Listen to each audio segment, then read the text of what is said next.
Oh, thank you for the follow, Andrew Cruz. Oh, 20 minutes ago. And Michael Vegan for the Andrew and for the animals. Oh my gosh. Sorry. I barely saw that. Welcome in, guys. Welcome in. Spiritual Sunday is here.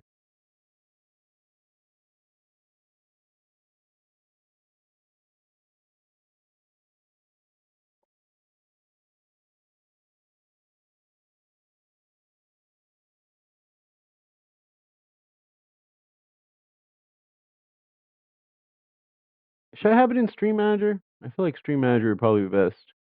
Yo, Primus, what up, man? How you doing? Good to see you. Thanks for stopping by. How was your day? Close your mouth. What we reading? You know we're reading, man. Chapter 5 of Autobiography of a Yogi, baby. And Wildly got first. Hell yeah, brother. Let's go. How you doing, guys? How's everyone doing? 1 month without shaving, guys. This is 23 days of this beard. Can't wait to get rid of it. Whoa, what up, my man? Howie, how we doing? How we doing? We got Bear here in the background. Just got to church, went to church temple in the morning, tabernacle, whatever we call it. Yes, baby, I know. So I was gone all day. I was gone from like 9:30 in the morning until like I got here at 2:30. I had to stop and get food and stuff. Who else is here? Volgrim Reaper, what up? Stopping by while I'm out. Hope you have a great stream. Thank you so much, man. Thanks for being here. Oh, C. Orpheus, how you doing? How you doing? Here for the divine season lesson to cleanse my soul. Honestly, man, if you do take these words to heart, they can really change your life. It's some of the best stuff in the world. Truly, such a gift. It's like world renowned. People are always talking about like the life changing influences.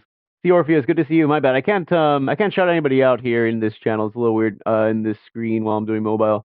But please check everybody out.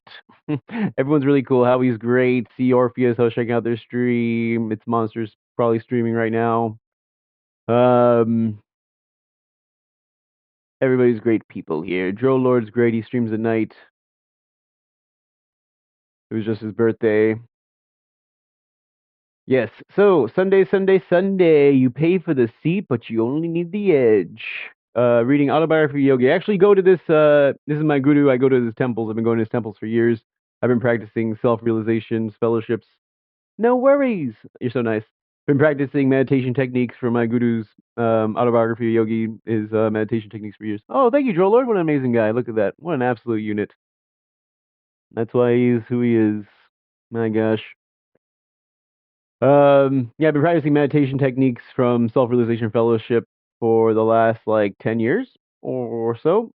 I just went to the temple this morning, and yeah, I love to play games and stuff, obviously, but honestly, a major focal point. This is honestly what makes me the happiest. Like, I love to talk about my guru's teachings. I love to talk about truth and philosophy, and this is like the greatest source of it for me. So I'm gonna start doing this on Sundays, and once we're done with this book, I have a plethora of other spiritual books we can get into. No way! How we doing with the sub? Thank you so much. What the hell? Thank you so much, Howie. Holy crapola. You hear that, Bear? You hear that? We got a shub. We just got a shub. Whee! Whee! You know what that means? Bear gets a little piece of this sandwich now as a treat. Thank you, thank you, thank you. Oops. He's like, oh, damn, that was a mistake. He's like, I pushed too many buttons there. All right, fine. You get a little piece of bread, too. Tired of that, Sylvania. I'm here to stay now, boy. Haha, hell yeah, brother. I really appreciate it, man. Thank you so much.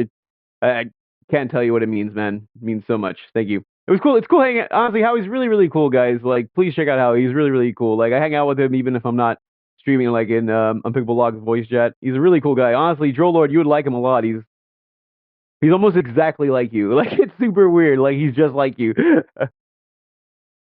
Cool guy to smoke with. Cool guy to talk to about things, words and such.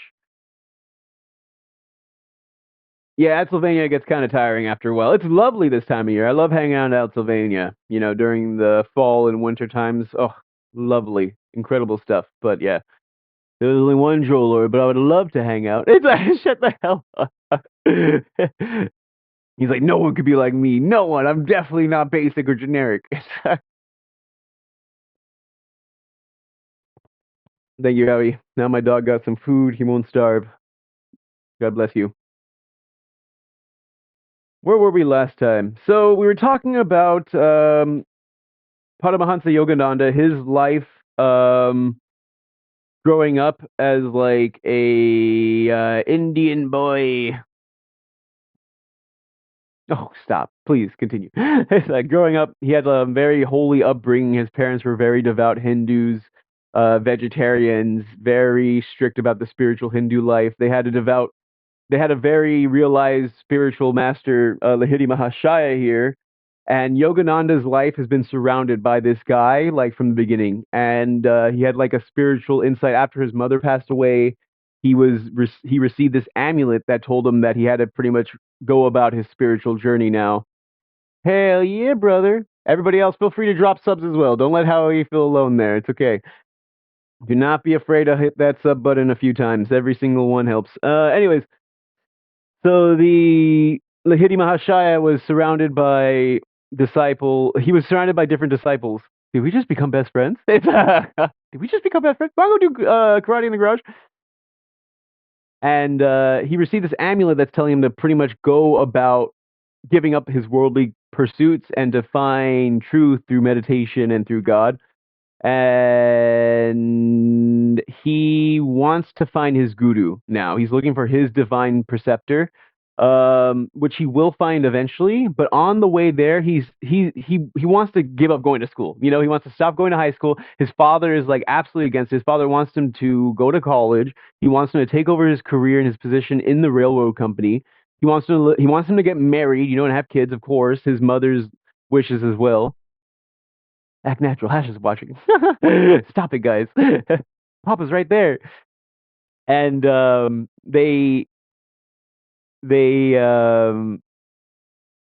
kind of are frowning upon him leaving. He tries to go to the Himalayas, the ancient holy hills of India, for many times, and he keeps getting thwarted. It never works. And so, as this final attempt really discouraged him, but his family is like, look, we'll introduce you to someone who is a holy, you know, Swamiji, one of these renunciants that you're looking to become. Oh, Bear, there's no more sandwich for you. It's all you get. I'm showy. I'm showy. And he, this renunciant isn't a real renunciant. You know, like this guy is, he's a pundit that's been paid off to make him believe, like, you know, you should always stay home with your family and never go about the spiritual life in such a manner. That's crazy. And he sees through that and he realizes that that's not the truth. And he goes on this journey now and he's growing up and he's finding all these different self-realized masters, these individuals who have control and have reached that state of perfection. And in India, you know, they say in America, you see skyscrapers by the wayside. It's not a big deal. Walking around in India, this ancient land that's been around for thousands of years and has practiced this ancient technique of finding God within through meditation, you might just pass by like a saint. You might just pass by a spiritual skyscraper, is what they say. And that's what happens. You know, he's going around and he keeps finding these self-realized masters, and he's like, he keeps seeing the difference in each of them. They keep giving him little bits of information, but they're all too phenomenal for him. He doesn't want that. He just wants truth. He doesn't want a show. He doesn't want a circus. He doesn't want these miracles. Um, so that's where we're at now. He's still like, I want to say like 14 years old here, 14 maybe 15. Still in high school, still a youth, still blossoming with the heated passions within to find God, to find the truth. So here we are, chapter 6. Oh damn, did we read 5 already? Oh my god, chapter 6 is the Tiger Swami? Oh my god.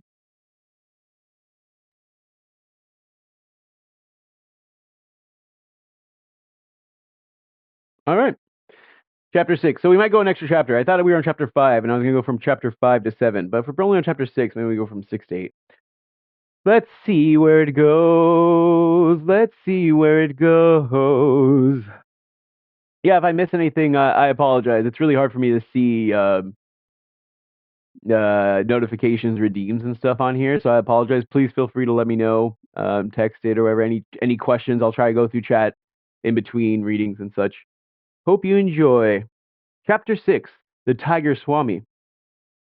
I have discovered the Tiger Swami's address. Let us visit him tomorrow.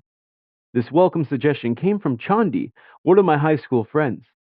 I was eager to meet the saint, who, in his pre-monastic life, had caught and fought with tigers with his bare hands. A boyish enthusiasm over such remarkable feats was strong within me. The next day dawned wintry cold. Yo, Pygmy, how you doing? Good to see you. Reading some spiritual classics here. Guys, check out that Pygmy lady. She's amazing. The next day dawned wintry cold, but Chandi and I sailed forth gaily. After much vain hunting in Bowinapore, outside Calcutta, we arrived at the right house. The door held two iron rings, which I sounded piercingly. Notwithstanding the clamor, a servant approached with leisurely gait. His ironical smile implied that noisy visitors were powerless to disturb the calmness of a saint's home.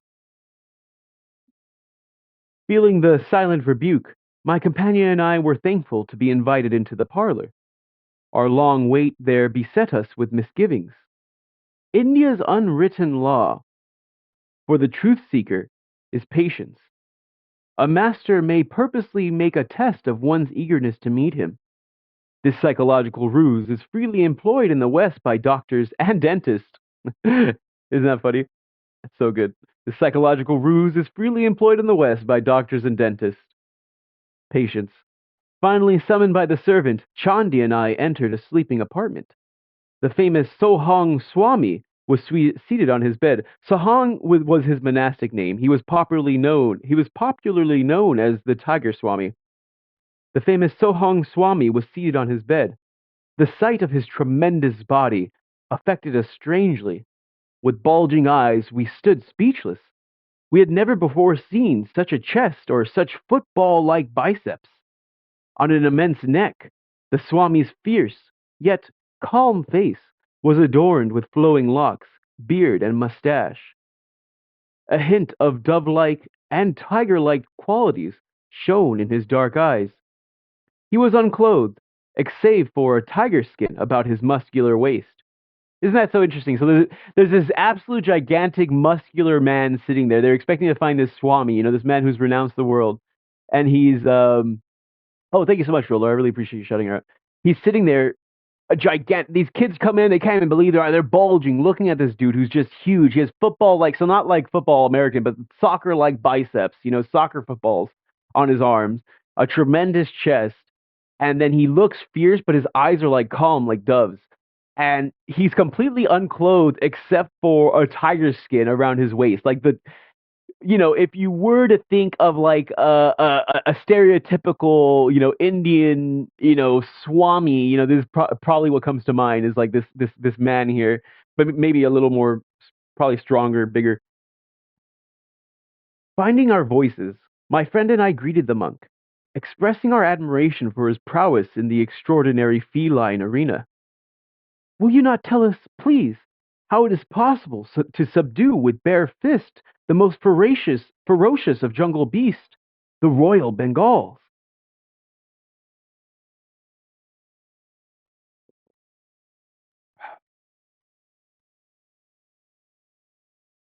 My sons, it is nothing to me to fight tigers. I could do it today if necessary. He gave a childlike laugh. You look upon tigers as tigers.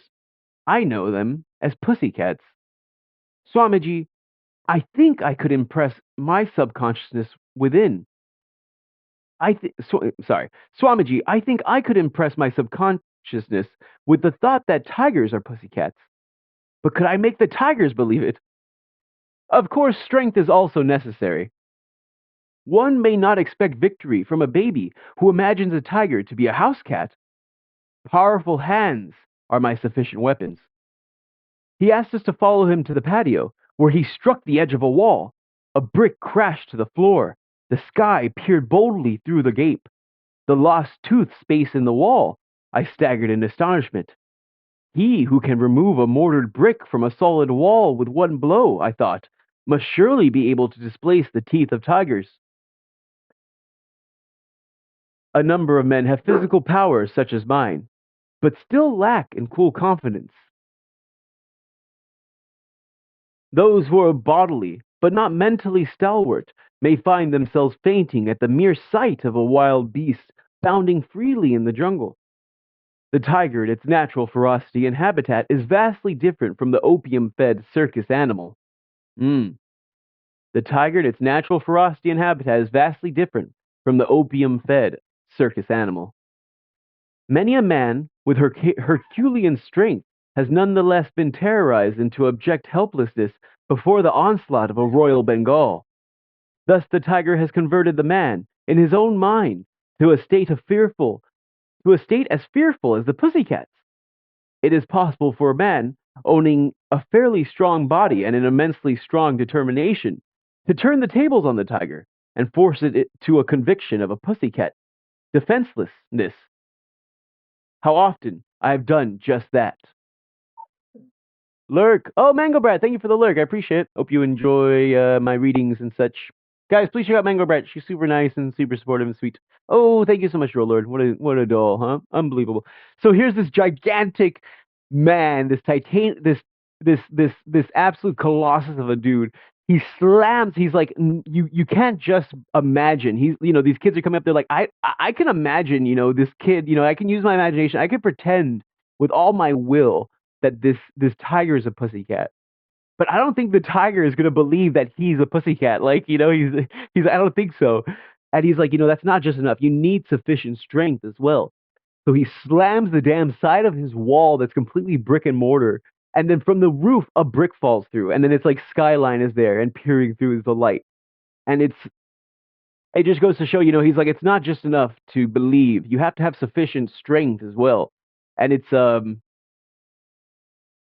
really, really interesting to me, like it goes on to show that it's not just the physical body. What makes strength? What makes someone strong? He says a number of men have physical power such as mine, but still lack in cool confidence. I was quite willing to believe that the Titan before me was able to perform the tiger pussycat metamorphosis. He seemed to be in a didactic mood. Chandi and I listened respectfully. Mind is the wielder of muscles. The force of a hammer blow depends on the energy applied. The power expressed by a man's bodily instrument depends on his aggressive will and courage. The body is literally manufactured and sustained by mind. Through pressure of instincts from past lives, strengths or weaknesses percolate gradually into human consciousness. They express as habits, which in turn manifest as desirable or undesirable body. Outward, outward frailty has a mental origin. In a vicious circle, the habit-bound body thwarts the mind. If the master allows himself to be commanded by a servant, the latter becomes autocratic. The mind is similarly enslaved by submitting to bodily dictation. What an absolute profound statement right there, huh? Mind is the wielder of muscles. The force of a hammer blow depends on the energy applied. The body is literally manufactured and sustained by mind. Isn't that so interesting? I can completely understand this. When I was in football in the high school, I was constantly thinking in my mind, I need to be bigger. I need to be stronger. I need to be bigger. I need to be stronger. I need to compete. I need to be bigger. I need to fight. That's all that was in my mind all the time. I was constantly watching videos on strength training, on football techniques, how to be the best. That's all that was within my consciousness. Football, strong, strength, weights. That's it. That's all I cared about. How to get better. And my body resembled that exactly. My body was not what it looks like. I was benching large weights. I had a barrel chest. I was constantly in like an angry mood. And then I found this book and I found these teachings. And then my consciousness changed. I no longer needed to fight. I let go of the guard and I started to find out something more. I started to go into a different consciousness and my body reflected that. Within a matter of weeks, my sternum, I'd feel my sternum popping. I would feel my bones like cracking into different places. And yes, my diet dramatically changed as soon as I started reading this. I went to vegetarian and then a vegan diet. But within a few months, my family found me almost unrecognizable. People thought I was on drugs. The body is quite literally a manifestation of mind. Absolutely. I agree. I've seen it before.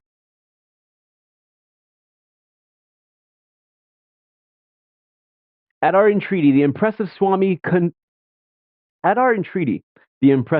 consented to tell us something of his own life.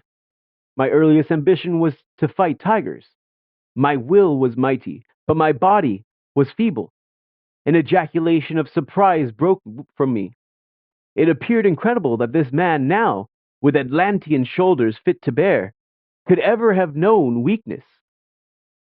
It was by indomitable persistency in thoughts of health and strength that I overcame my handicap. I have every reason to extol the compelling mental vigor which I found to be the real subduer of Royal Bengals.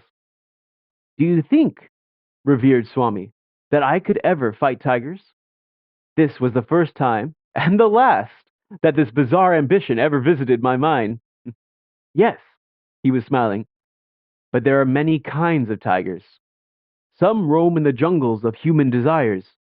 No spiritual benefit accrues by knocking beast unconscious. Rather, be victor over the inner prowlers. Mm, beautiful. There are many kinds of tigers. Rather be victor over the inner prowlers. These beasts that we fight. May we hear, sir, how you change from a tamer of wild tigers to a tamer of wild passions? The tiger Swami fell into a silence. Remoteness came into his Remoteness came into his gaze, summoning visions of bygone years. I discerned his slight mental struggle to decide whether to grant my request. Finally, he smiled in acquiescence. When my fame reached a zenith, it brought the intoxication of pride. I decided not only to fight tigers, but to display them in various tricks. My ambition was to force savage beasts to behave like domesticated ones. I began to perform my feats publicly, with gratifying success. One evening, my father entered my room in a pensive mood. Son, I have words of warning. I would save you from coming ills produced by the grinding wheels of cause and effect. Are you a fatalist, father? Should superstition be allowed to discolor the powerful waters of my activities? I am no fatalist, son, but I believe in the just laws of retribution, as taught in the Holy Scriptures. There is resentment against you in the jungle family. Sometime it may act to your cost. Father, you astonish me. You well know that tigers are beautiful but merciless. Who knows? My blows may inject some slight sanity of consideration into their thick heads. I am headmaster in a forest finishing school to teach them gentle manners.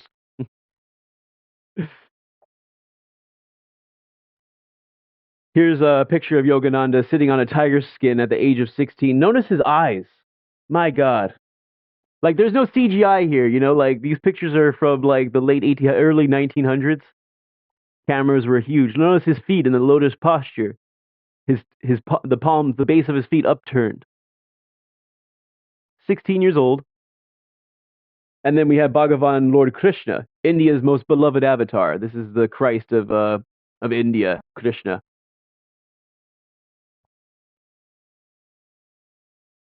Please, Father, think of me as a tiger tamer, and never as a tiger killer. How could my good actions bring ill upon me? I beg you not to impose my command, and that I change my way of life. I beg you not to impose any command that I change my way of life. Chandi and I were all attention, understanding the past dilemma. In India, a child does not lightly disobey his parents' wishes.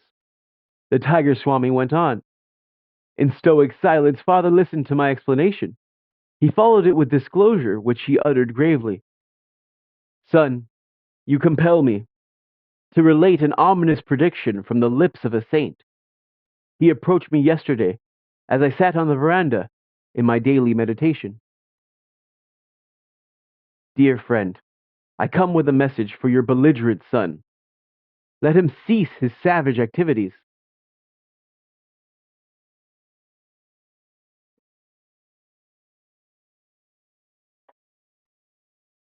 Let him cease his savage activities. Otherwise, his next tiger encounter shall result in his severe wounds, followed by 6 months of deadly sickness. He shall then forsake his former ways and become a monk. This tale did not impress me. I considered that father had been the credulous victim of a deluded fanatic. The tiger Swami made this confession with an impatient gesture, as though at some stupidity grimly silent for a long time. He seemed oblivious of our presence. When he took up the dangling thread of his narrative, it was suddenly with a subdued voice. Not long after father's warning, I visited the capital of Kuch Behar. The picturesque territory was new to me. I expected a restful change. As usual everywhere, a curious crowd followed me on the streets. I would catch bits of whispered comment. This is the man who fights with wild tigers. Has he legs or tree trunks? Look at his face. He must be an incarnation of the king of tigers himself. You know how village urchins function like final editions of a newspaper. With what speed do even later speech bulletins of the women circulate from house to house? Within a few hours, the whole city was in a state of excitement over my presence. I was relaxing quietly in the evening when I heard the hoofbeats of galloping horses. They stooped in front of my dwelling place. In came a number of tall, turbaned policemen. I was taken aback. All things are possible unto these creatures of human law, I thought. I wonder if they are going to take me to task about matters utterly unknown to me. But the officers bowed with unwanted curiosity. Ram Gopal Muzumdar. Honored sir, we are sent to welcome you on behalf of the Prince of Kuch Behar. He is pleased to invite you to the palace tomorrow morning. I speculated a while on the prospect. For some obscure reason, I felt sharp regret at this interruption at my quiet trip, but the suppliant manner of the policeman moved me. I agreed to go. I was bewildered the next day to be obsequiously escorted from my door into a magnificent coach drawn by 4 horses. A servant held an ornate umbrella to protect me from the scorching sunlight. I enjoyed the pleasant ride through the city and its woodland outskirts. The royal scion himself was at the palace door to welcome me. He proffered his own gold brocaded seat, smilingly placed himself in a chair of simpler design. All this politeness is certainly going to cost me something, I thought in mounting astonishment. The prince's motive emerged after a few casual remarks. My city is filled with rumors that you can fight wild tigers with nothing more than your naked fist.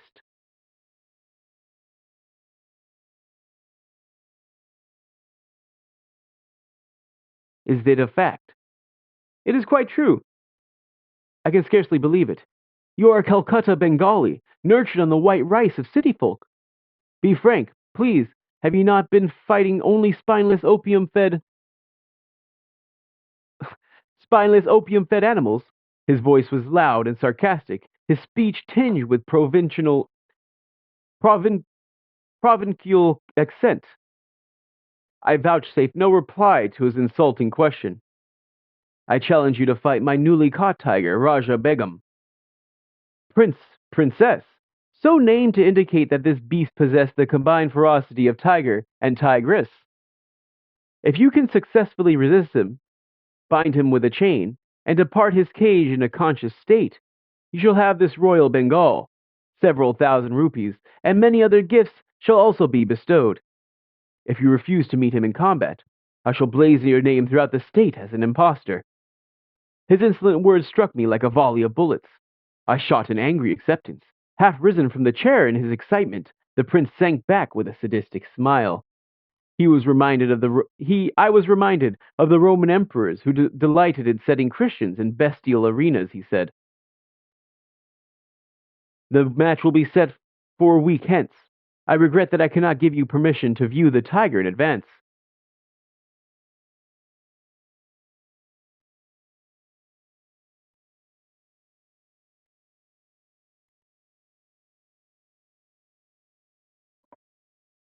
The match will be set for a week hence. I regret that I cannot give you permission to view the tiger in advance. Whether the prince feared I might seek to hypnotize the beast or secretly feed him opium, I know not.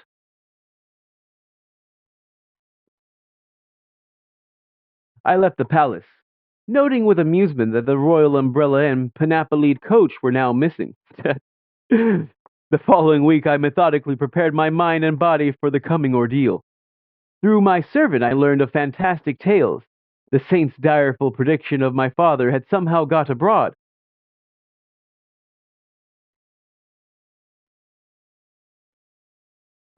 Enlarging as it ran.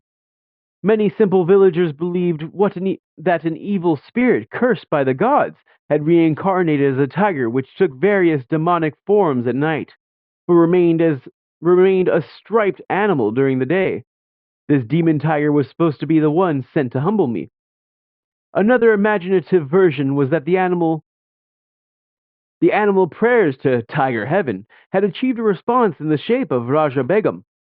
He was to be the instrument to punish me, the audacious biped, so insulting to the entire tiger species. A furless, fangless man daring to challenge a claw-armed, sturdy-limbed tiger. The force of concentrated venom of all humiliated tigers, the villagers declared, had gathered momentum sufficient to operate hidden laws and bring about the fall of the proud tiger tamer. Oh, perfect.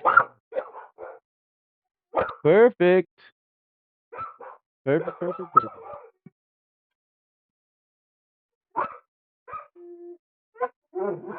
Perfect.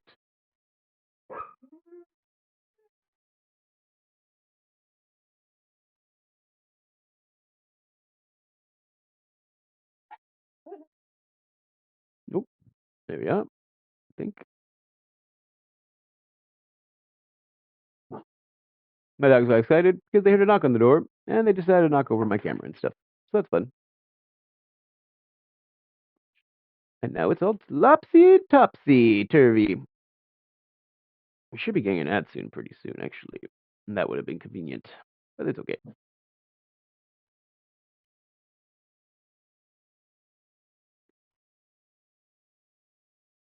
Let's try that. Let's try that for now, because my evil dogs want to be evil. You guys can go outside now. That's enough of that.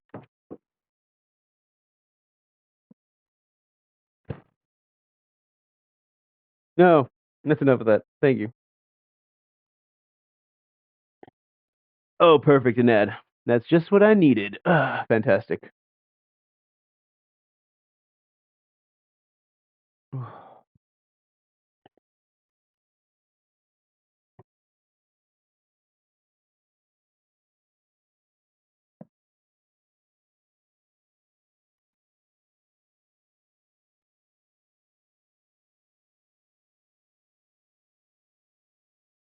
Hare Krishna, Hare Ram, Ram Ram, Hare Hare.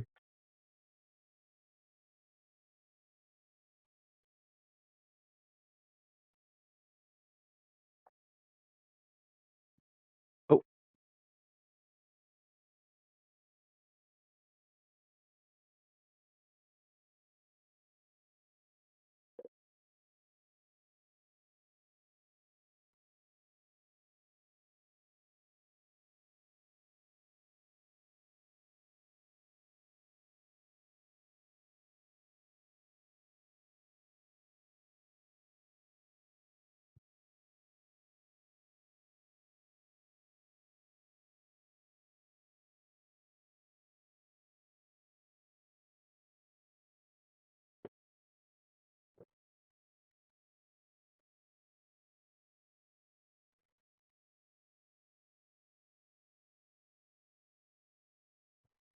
hopefully that holds right there.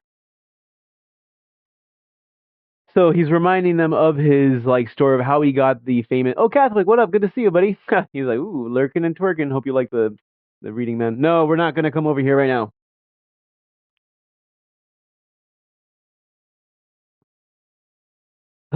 So the Tiger Swami is explaining how he got his name. He was in the royal capital of Kuch Behar. The Harbinger has brought it. I was like, I got that. I'm like, where is he? So, good to see you, Catholic. Hope everything's going well, man. I know you're going through a difficult time in your life, and I appreciate you stopping by, still being supportive, and keeping a positive attitude. It's not easy, man. If you need anything, you know my DMs are open. Feel free to reach out. I don't have much to offer, but I can listen. Um, Joe Catholic guy, super nice guy, very supportive, super sweet. Um, So the tiger swami explain how he got his name. He's a gigantic man who lives, off his various feet. He used to fight tigers in India. And when he was in Kuch Behar, the royal capital, the prince invited him because everyone heard that this is the guy who would fight tigers with his bare hands, even though he was just some Indian dude who would eat plain white rice. And so he was like, I don't believe you. You know, the prince invites him on a fancy royal palanquin. They're covering him with a royal umbrella on a golden seat. They treat him like royalty. And he finally gets there, and they're like, so we hear you've been doing this thing, huh? He's like, I want to show you the biggest tiger I have, and you can't see him, and his name is fucking Raja Begum, the hugest tiger. It's a prince and princess, and he's gonna kill you. And and I think you've been fighting drugged up tigers, not even real angry tigers. And he's like, I accept. He's just like half angry, and he already heard this ominous saying that he shouldn't be fighting these tigers. Like he's actually building up bad karma, and this next he was foretold that if he does fight, he's gonna suffer a really crazy disease, and he's gonna change his whole life around. So now we're going to that part right now where he's preparing for this great epic fight with this crazy Bengali tiger. All the people in the town are losing their mind. Mind you, it's the late 1800s India. There's no television. This is what people did for entertainment. There was no text messages. People got information by going door to door. Everybody was telling everybody in the city about this. It was a huge ordeal. Uh, I left the palace, noting with amusement that the royal umbrella and panoplied coach were now missing. Like he's like, oh, I leave, and then the coach that brought him here isn't there anymore. Like, oh damn, like I guess I'm gonna have to walk home. The following week, I methodically prepared my mind and body for the coming ordeal. Through my servant, I learned of fantastic tales. The saint's direful prediction to my father had somehow got abroad, enlarging as it ran. Many simple villagers believed that an evil spirit, caused by the gods, had reincarnated as a tiger, which took various demonic forms at night, but remained a striped animal during the day. The demon tiger was supposed to be the one sent to humble me. Another imaginative version was that animal prayers to Tiger Heaven had achieved a response in the shape of Raja Begum. He was to be the instrument to punish me, the audacious biped, so insulting to the entire tiger species. A furless, fangless man daring to challenge a claw-armed, sturdy-limbed tiger. The force of consecrated venom of all humiliated tigers, the villagers declared, had had gathered momentum sufficient to operate hidden laws and bring about the fall of the proud tiger tamer. Hey, nice. Oh, what up, Dharma Dom? Yo, Dharma Dom. I was thinking about you the other day, dude. How you doing, man? Happy Sunday. I just went to temple this morning. I was at Self-Realization Fellowship Hollywood, North Hollywood, and I was attending sermon there, and I got back. I've been doing this on Sundays now, man. It's been eating away at me. I've been focusing too much on material stuff. That's awesome, my bro. Hell yeah. I've been focusing far too much on material pleasures and these games and stuff. And yeah, I really enjoy playing games, and it's in between my time from school and work or whatever. I never read this book. Oh, dude, get ready for a treat, man. Oh my God, great. I'm gonna be doing this on Sundays. I just started reading like 38 minutes ago. Um, yeah, I'm on chapter 6, the Tiger Swami. I can actually send you a link with a copy of the book, dude, if you want to read along. Uh, of this lineage. I guess his guru Swami Sri Yukteswar Giri is part of the Giri branch of the monastic order. So I think Giri means mountains, which is part of the 7 fucking lineages. I think I'm not 100% sure. Babaji, yes. Babaji's over here, right there. He is. Mahavatar Babaji, Lahiri Mahashaya. Swami Sri Yukteswar is on the far right. Paramahansa Yogananda. But I mean, it all originates. It's actually true Christianity as well as like the true teachings of the yoga that Krishna was teaching. Isn't there some wild lore with Babaji? Like he is non-physical. He is physical, and he still retains a physical body now in these days in the Himalayan hills, according to Paramahansaji. Yes. Babaji has a wild lore, dude. If you they go into it here, it's really really good. It's fantastic, yeah. And then actually, I've even heard that like he's another incarnation of Krishna. So it's super super interesting. Right now we're talking about Yogananda. He grew up. He had all these foretellings, and he was like pretty much told that he was going to become a monk. And Kalki? I have no idea.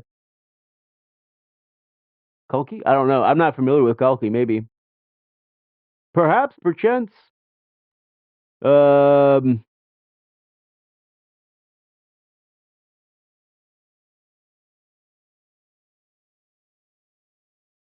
Hey, yo, Hash, the roles are reversed. Here I am at work. No, dang it. How'd you do it? You're not supposed to do that. How dare you?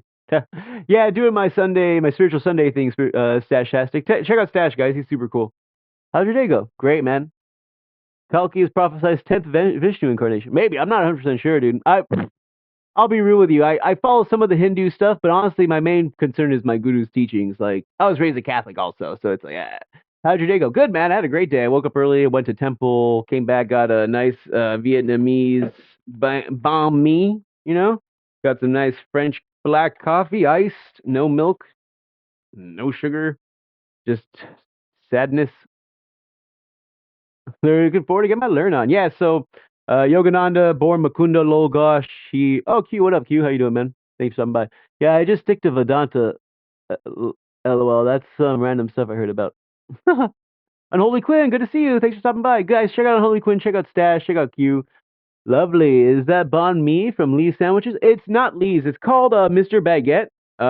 They're like better than Lee's. I like them better than Lee's, personally. I feel like Lee's sandwiches have gotten really cheap recently.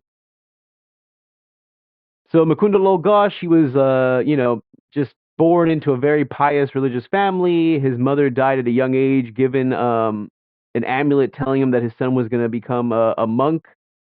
Dude, I need a banh mi in my life. It's been forever since I had one. You need one, bro. It'll change you, make you better. And this place is really good. They have a lot of vegetarian options. So like this is like the chicken. It's like their chicken. It's made out of tempered veggie protein, and dude, it's super, super. Ah! Let me show you. Look at that there. I don't know if it's gonna do it justice, but it looks super good. It looks just like chicken. It tastes so good. They marinate it really, really well.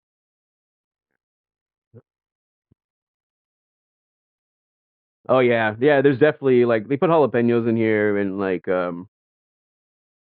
that like the carrots that are shredded with like vinegar. I think I don't know what it is. What's in there? Yummy. Dang, that's delicious. Oh, it's so good, guys. It's super. You guys wouldn't know it's not chicken. I swear to God, it's so well marinated. It's so good, and the protein is really the textured veggie protein is really well done. Yeah, super great people in here, guys. Yeah, so Yogananda, he's trying to find his guru, who he eventually finds. There's Paramahansaji over there with his guru, eventually Swami Sri Yukteswar. He has not found him yet. He's looking for him, and on his path, he's found a lot of holy men and women. I'd be able to tell. He's like, trust me, I know. Nom, nom, nom. He's like, I would tell, bro. Trust me, I know me, bro. I know the way a T-bone steak tastes, bro. You're nothing like it, bro. Oh, bro, it's hold on, bro. Hold on, bro. My chest hurts, bro. But yeah, a good turkey leg, bro. No way, bro. You're not gonna get that from mushrooms, bro. He'd still eat it though. It's like he'd eat the shit out of it. It's yeah, I would know, bro. Um, so he's trying to find his guru, and oh, isn't that right, baby? Yes. And he's finding enlightened men and women all over the place. He's finding enlightened men and women along the road. He's finding these other gurus and leaders of their disciples as well, who are also self-realized masters, but they aren't his guru. They're very phenomenal. You know, the last one was the perfume saint. He was able to manifest smells from just imagining it. He was able to create food by just thinking about it and producing the Om sound. Dog? Oh God! For the 100th, he's trying to find his guru. I know. I know. I'm so sorry, dude. I keep getting interrupted. My puppers is right here. He's like crying. Isn't that right, baby? Huh? Hmm? He's like, why are they fighting? And they're just all too phenomenal for him. He doesn't want to show. He's just trying to find truth. He's trying to find God. And so he eventually. Oh, I pet the dog. Yes, you do. You pet him. These pets are from Unholy Quinn Bear. And so the perfume stain was too much for him. And now he's finding the Tiger Swami, who was like able to wrestle tigers in his day. And now he's talking about how he was challenged by the Prince of Kuhar to fight this royal Bengal that he has for him. And it's just a what pursues is insane. It's very very not vegan. It's but really really good stuff. It really explains like how what he was explaining earlier was really good. He's like the body is quite literally a manifestation of the mind. The the hammer only develops as much force as the body can withstand. The body isn't is the hammer, but you can't do it without any force behind it. Where does that come from? It comes from the mind. So he talks about having how to develop this strong mind, which will result in a strong body as well. So here we go now. Do do do do do. My servant further apprised me that the prince was in his element as manager of the bout between man and beast. He had supervised the erection of a storm-proof pavilion designed to accommodate thousands. Its center held Raja Begum, this is the name of the tiger, in an enormous iron cage surrounded by an outer safety room. The captive emitted a ceaseless series of blood-curdling roars. He was fed sparingly to kindle a wrathful appetite. Perhaps the prince expected me to be the meal of reward. Crowds from the city and suburbs bought tickets eagerly in response to the beat of drums announcing the unique contest. The day of battle saw hundreds turned away for lack of seats. Many men broke through the tent openings or crowded any space below the galleries. As the Tiger Swami story approached a climax, my excitement mounted with it. Chandi also was raptly mute. Amidst piercing sound explosions from Raja Begum and the hubbub of the terrified crowd, I quietly made my appearance. Scantily clad around the waist, I was otherwise unprotected by clothing. I opened the bolt on the door on the safety room and calmly locked it behind me. The tiger sensed blood. Leaping with a thunderous crash in the bars, he sent forth a ferocious welcome. The audience was hushed with pitiful fear. I seemed a meek lamb before the raging beast. In a trice, I was within the cage. But as I slammed the door, Raja Begum was headlong upon me. My right hand was desperately torn. Human blood, the greatest treat a tiger could know, fell in appalling streams. The prophecy of the saint seemed about to be fulfilled. I rallied instantly from the shock of the first serious injury I had ever received, banishing the sight of my gory fingers by thrusting them beneath my waistcloth. I swung my left arm in a bone-cracking blow. The beast reeled back, swirled around the rear of the cage, and sprang forward convulsively. My famous fistic punishment rained on his head, but Raja Begum's taste of blood had acted like a maddening first sip of wine to a dipsomaniac long deprived. Dipsomaniac is a drunk. So, yes, an alcoholic. But Raja Begum's taste of blood had acted like the maddening first sip of wine to a dipsomaniac long deprived. Punctuated by deafening roars, the brute's assaults grew in fury. My inadequate defense of only one hand left me vulnerable before claws and fangs. But I dealt out dazing retribution. Mutually ensanguined, we struggled as to the death. Mutually ensanguined, covered in blood, we struggled as to the death. The cage was pandemonium, as blood splashed in all directions, and blast of pain and lethal lust came from the bestial throat. Shoot him! Kill the tiger! Shrieks arose from the audience. So fast did man and beast move that a guard's bullet went amiss.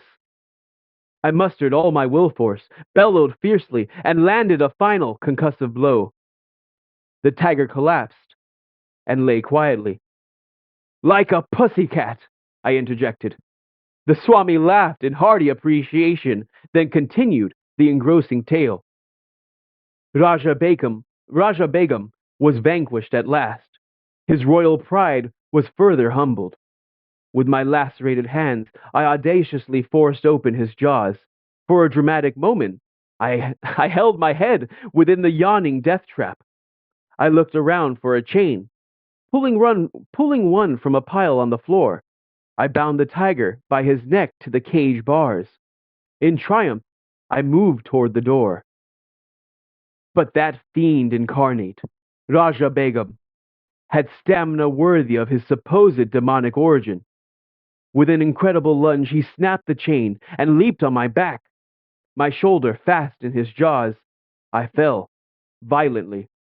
But in a trice, I had him pinned beneath me. Under merciless, under merciless blows, the treacherous animal sank into semi-consciousness. This time, I secured him more carefully.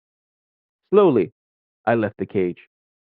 I found myself in a new uproar, this time one of delight. The crowd's cheer broke as though from a single gigantic throat.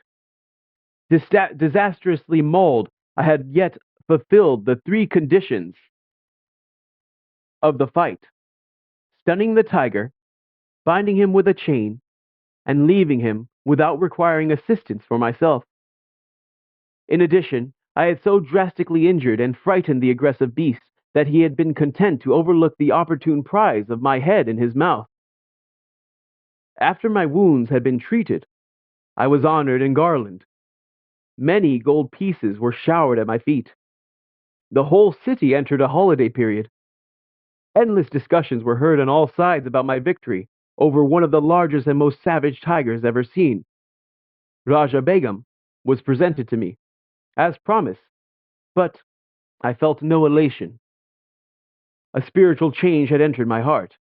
It seemed that with my final exit from the cage, I had also closed the door on my worldly ambitions. Hello, Hashman. I shall be falling asleep to your reading. Oh, lovely, Sari. I hope you enjoy it. Sorry if I'm yelling. Rest well, my little nephew. Don't look at my tiny shorts. A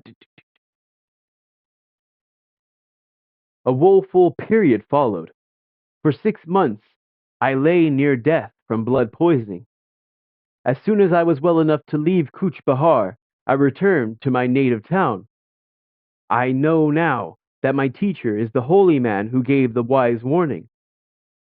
I humbly made this confession to my father. Oh, if I could only find him! My longing was sincere, for one day the saint arrived, unheralded. Good night, Sari. Enough of tiger taming, he spoke with calm assurance. Come with me. I will teach you to subdue the beast of ignorance, roaming in jungles of the human mind. You are used to an audience. Let it be a galaxy of angels, entertained by your thrilling mastery of yoga. I was initiated into the spiritual path by my saintly guru. He opened my soul's doors, rusty and resistant with long disuse. Hand in hand, we soon set out for my training in the Himalayas.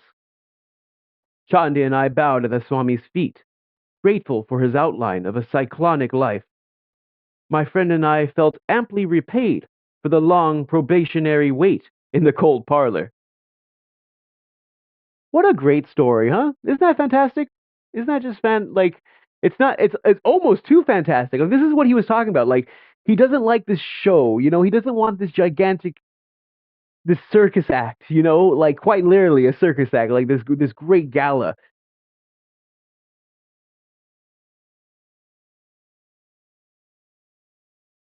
And I go back to this beginning part, this first section that he was explaining. He said a number of men have physical powers such as mine, but still lack in cool confidence. Those who are bodily but not mentally stalwart may find themselves fainting at the mere sight of a wild beast bounding freely in the jungle. Many a man with Herculean strength has nonetheless been terrorized into abject helplessness before the onslaught of a royal Bengal.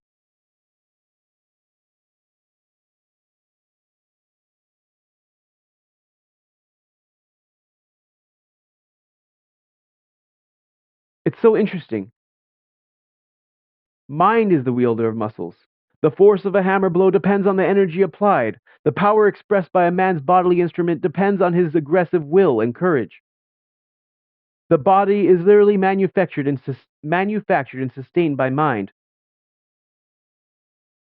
Hash, feed the tall boy. How you doing, buddy? I know today's Sunday, buddy. We're gonna have the big Sunday, Monday doubleheader extravaganza. What are you streaming today? Guys, please check out Feed the Tall Boy. Super great guy over there. I'm doing this thing now on Sundays, spiritual Sundays, reading from spiritual books from Paramahansa Yogananda, Autobiography of Yogi. Good stuff there. Good stuff. Yo, how have you been, man? How's the family? How's the tall boy, tall wife? Oh, Meditations by Marcus Aurelius. Yeah, man. I've read some of it. It's so interesting. Marcus Aurelius, he had his teacher was Plato, correct? And then oh no, Socrates, right? Socrates taught him to question everything, and then he was sentenced to death, and then Aurelius he took over, and then he had a very great student himself. Um, it was Alexander the Great, and Alexander the Great could never conquer India.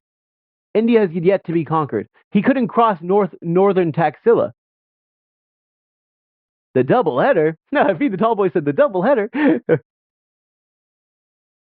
uh, India has been untouched for like millennia. Why?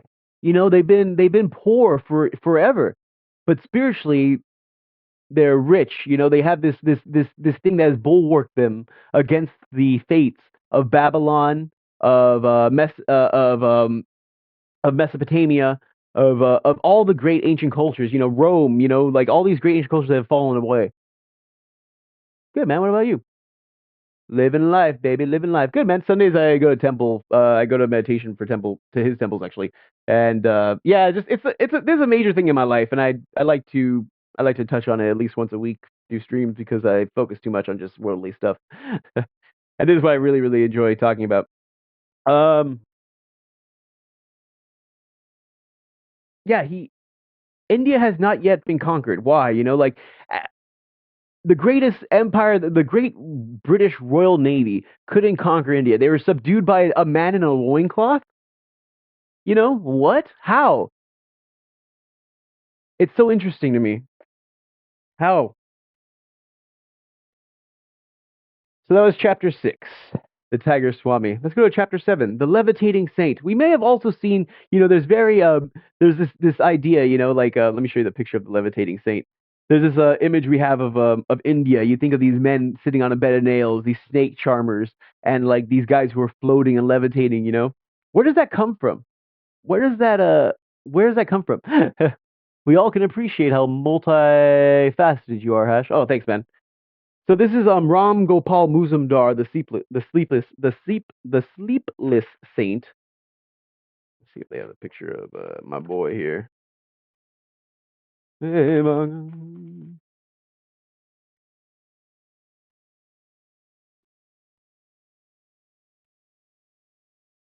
What? You would think that this would be like the next page, right?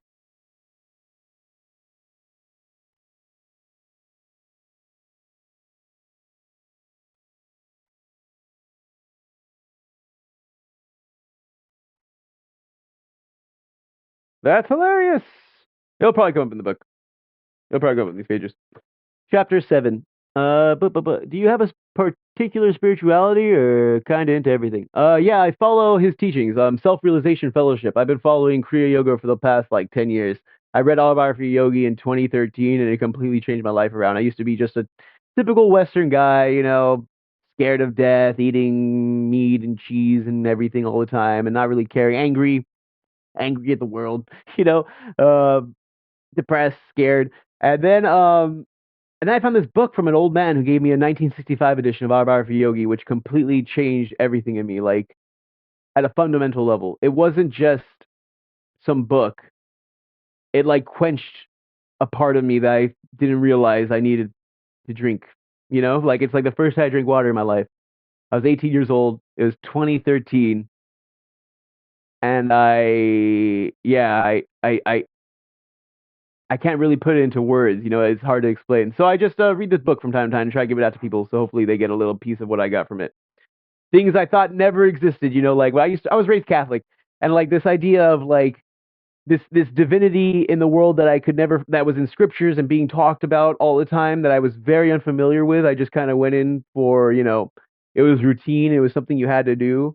Finally, through these meditation techniques, I was able to realize that divinity and not from outward sources but from within.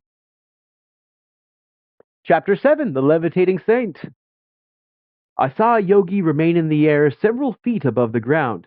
Last night at a group meeting, my friend Upendra Mohan Chowdhury spoke impressively. I gave him an enthusiastic smile. Perhaps I can guess his name. Was it Baduri Mahashaya of Upper Circular Road? Upendra nodded, a little crestfallen not to be a newsbearer.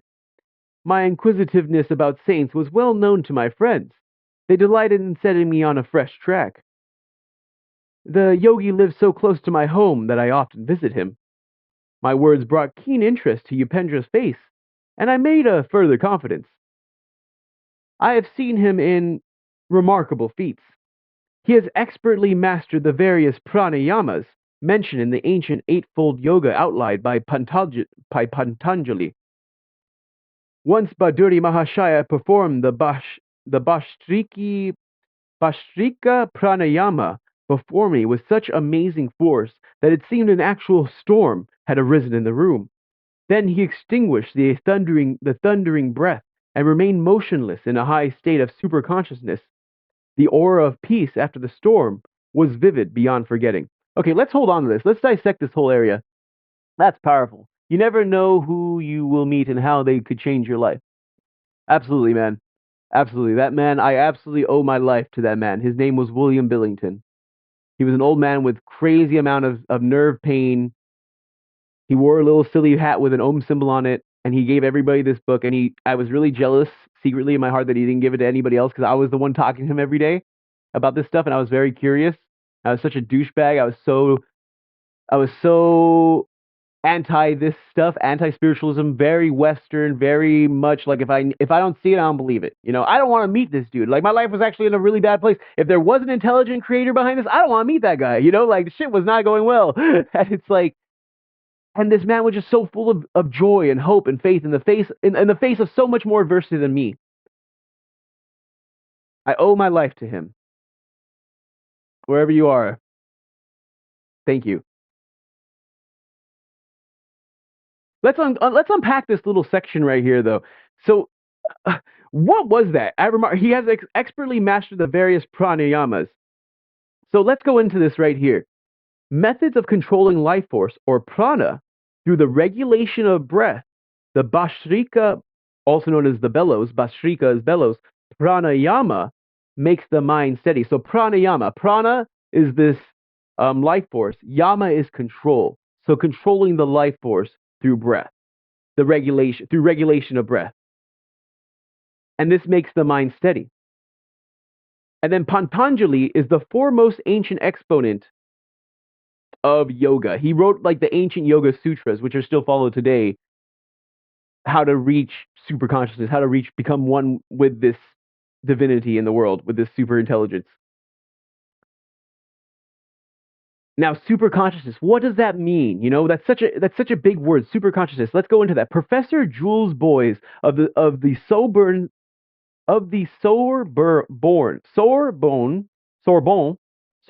sorry, need to get rid of of the Sorbonne, said in 1928 that French psychologists have investigated and accorded recognition to the superconsciousness, which, in its grandeur, is the exact opposite of the subconscious mind as conceived of by Freud, and which comprises the faculties that make man really man and not just a super animal.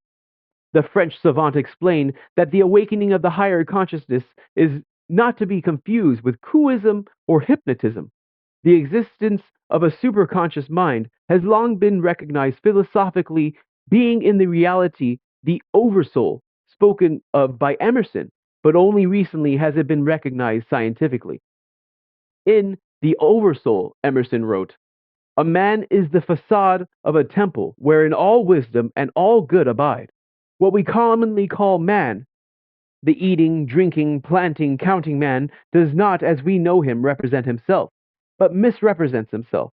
Him we do not respect, but the soul whose organ he is, would he let it appear through his actions, would make our knees bend. We lie open on one side to the deeps of spiritual nature, to all the attributes of God. Rahman, what up, brother? How you doing? Guys, please check out everybody here in chat. They're good people. Rahman's great. So this is like it's so hard to explain like what is the super consciousness, like we are like this body, the man that drinks and eats and plants and makes babies, that isn't necessarily it, but it's also the organ through which the super consciousness does funnel through and works through. It's such a it's the perfect concept of dualism. Still lurking but totally enjoying this. Oh, thank you so much. So you're so nice. Oh my God, I just met you. You're such a sweetheart. Thank you for being here. I was like, oh my God, there goes a follower. I'm like, she's not gonna want to fucking hear this shit. Like, I was like, oh my God, I met her through, gaming and we go boom gaming. Thank you so much. You're so sweet. Check her out. So that's just kind of that last paragraph is so it's like I have in remarkable feats. He has expertly mastered the various pranayamas mentioned in the ancient eightfold yoga outlined by Patanjali.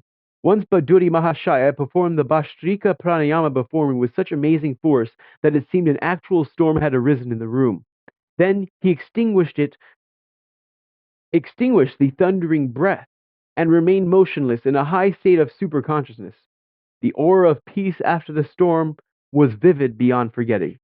It's just such a weird thing to say, especially to people without any kind of background. It's like, what does that even mean? So that's kind of a weird idea of it. That's a little taste of what that stuff is. I have heard that the saint never leaves his home. Upendra's tone was a trifle incredulous. Indeed, it is true. He has lived indoors for the past 20 years. He slightly relaxes his self-imposed rules at the time of our holy festivals. When he goes as far as his front sidewalk, the beggars gather there, because Saint Baduri is known for his tender heart. How does he remain in the air, defying the law of gravitation? A yogi's body loses its grossness after use of certain pranayamas. Then it will levitate or hop about like a leaping frog. Even saints who do not practice a formal yoga have been known to levitate during a state of intense devotion to God. I would like to know more of this sage. Do you attend his evening meetings? Upendra's eyes were sparkling with curiosity. Yes, I go often. I am vastly entertained by the wit in his wisdom. Occasionally, my prolonged laughter mars the solemnity of his gatherings. The saint is not displeased, but his disciples look daggers. Nah, LO, I'm very open-minded and interested in other spirituality. Nice! And thank you, Unholy Queen. I appreciate you all hanging out here. Thank you so much. I know I'm very hesitant to share this stuff. Like, I rarely talk about this stuff in my streams because I don't want to off-put people. I make it so that way my background doesn't show the other faces of my gurus and Jesus and Krishna and Babaji, and I'm just really, really grateful for you guys being open-minded and taking a chance to listen to this stuff. So this is like a major, this is, this is my life. This is what really makes me happy.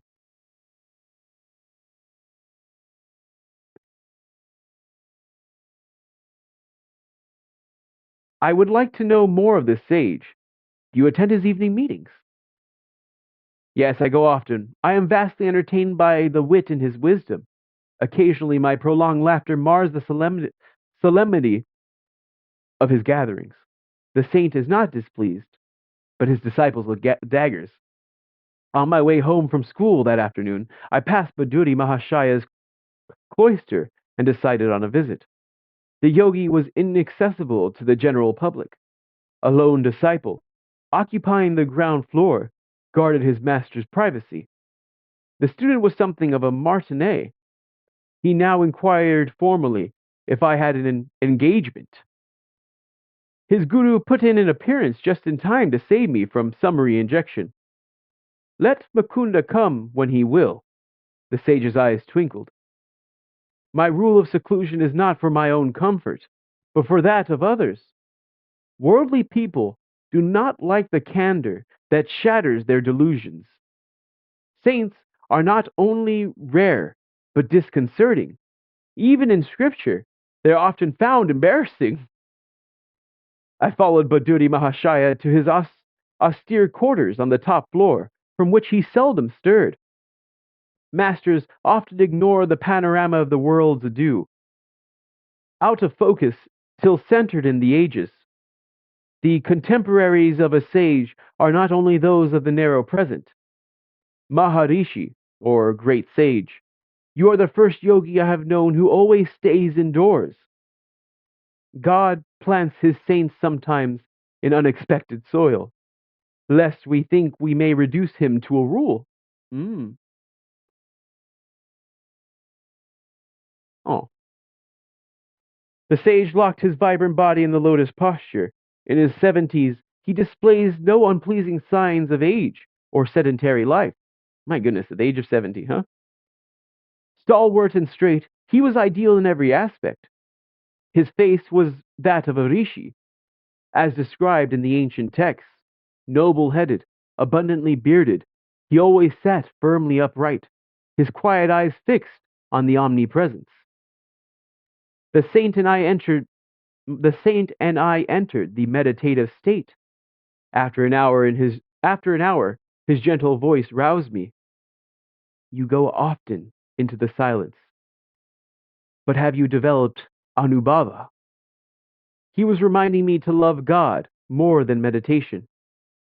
Do not mistake the technique for the goal. Anubhava means actual perception of God. Do not mistake the technique for the goal. He offered me some mangoes. With the good humored wit that I found so delightful in his grave nature, he remarked, people in general are more fond of Jala Yoga, union with food, than of Jnana Yoga, union with God. His yogic pun affected me uproariously. What a laugh you have! An affectionate gleam came into his eyes. His own face was always serious, yet suddenly touched with an ecstatic smile. His large lotus eyes held a hidden divine laughter. Those letters come from far off America. The sage indicated several thick envelopes on a table. I correspond with a few societies there whose members are interested in yoga. They are discovering India anew, with a better sense of direction than Columbus. I am glad to help them. A knowledge of yoga, like the daylight, is free to all who will receive it. Knowledge of yoga, like the daylight, is free to all who will receive it. Ooh, trying to not make this camera so weirdly angled, but it's fine. I guess that's the best we're gonna get. Lean back here in my little desk. All right, get a little bit of this water.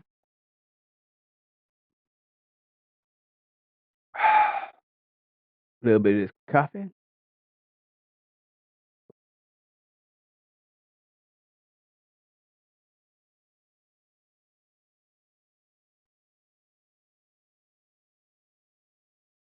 What rishis perceived as essential for human salvation need not be diluted for the West.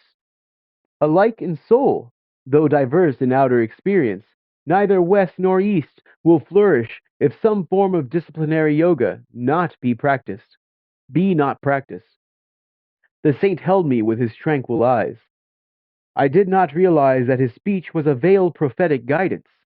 It is only now, as I write these words, that I understand the full meaning in the casual intimations he often gave me that someday I would carry India's teachings to America. Unbelievable. Maharishi, I wish you would write a book on yoga for the benefit of the world. I am training disciples. They and their line of students will serve as living volumes, proof against the natural disintegrations of time and the unnatural interpretations of the critics. I remained alone with the yogi until his disciples arrived in the evening. Baduri Mahashaya began one of his inimitable discourses. Like a peaceful flood, he swept away the mental debris of his listeners. Hmm. Like a peaceful flood, he swept away the mental debris of his listeners, floating them Godward. His striking parables were expressed in a flawless Bengali. This evening, Baduri expounded various philosophical points connected with the life of Mirabai, a medieval Rajputani princess who had abandoned her court life to seek the company of saints. One great sannyasi, Sanatana Goswami, refused to receive her because she was a woman. Her reply brought him humbly to her feet. Tell the master, she had said, that I did not know there was any male in the universe save God. Are we not all females before him?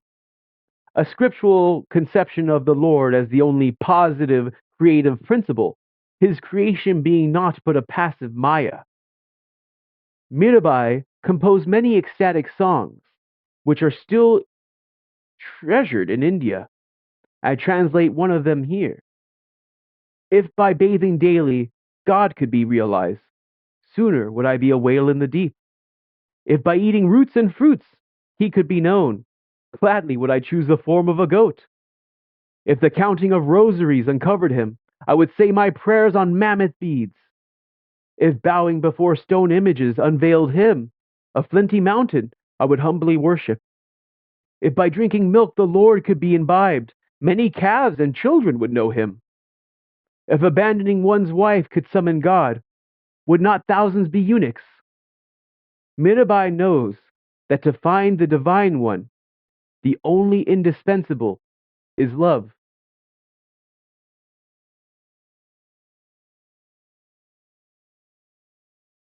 To find the Divine One, the only indispensable is love. All these other things, like, so beautiful, huh? Isn't that beautiful?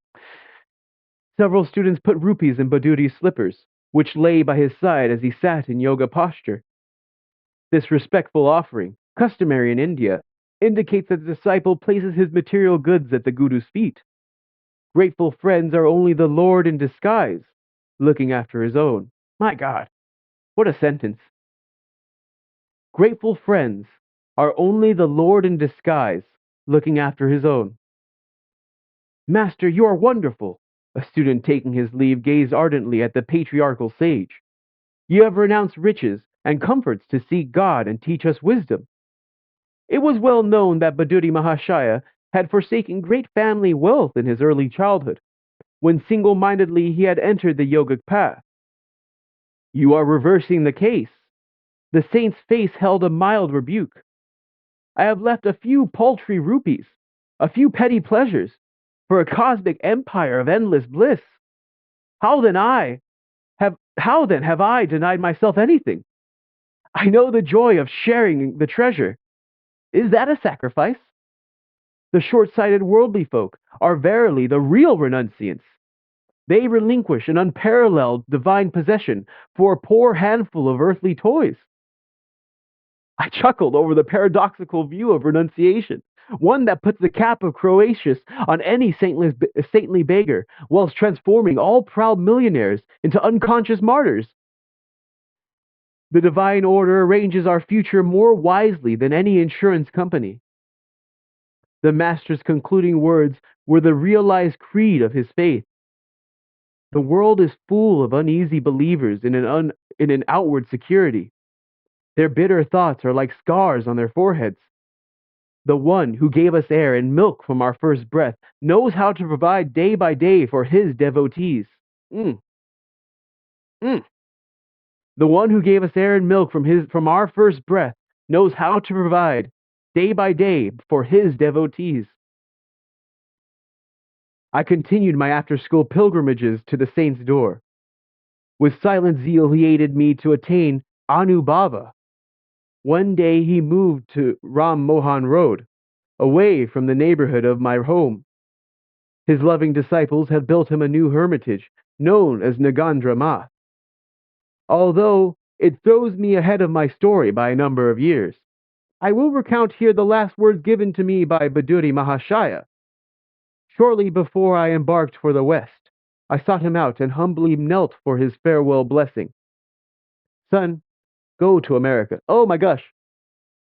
Oh, no way. Nukebox Harris with a rate of 17. I'm reading here, buddy. What are you doing? Thank you, thank you, thank you. Oh my gosh, Harris, what is going on, my man? Thank you. It's so funny. I rated Nukebox Harris one time. Yo, good to see you, man. Guys, please check out Nukebox Harris. He's the best. Oh my gosh. Yeah, we're doing spiritual Sundays. My God, I'm so sorry, guys. This is like the exact opposite of probably what you want to see. Yeah, on Sundays I'm doing this thing where I'm reading Autobiography Yogi. How are you? What's up, man? How was the stream? What are you playing? Guys, Nukebox Harris is great. He plays like all types of games, a true variety streamer. I was watching him play a bunch of Final Fantasy X games, Blitzball on Tony Hawk Pro Skater. He might be playing through Psychonauts, the first Psychonauts on PS2. Why not? A bit different. All right, cool, man. I'm glad. Thank you, man. Thank you for the raid. I really, really appreciate you, dude. Oh my gosh. Yeah, been doing Final Fantasy X and Balatro this evening. Oh, we love us some. Actually, I haven't played Balatro, but I love watching my friend Wildly play it a bunch. Thank you so much, man. Oh my gosh, I'm so so grateful. Yeah, reading Autobiography for Yogi. This is like top 100 most spiritually influential books of all time, called by 1960s Time magazine.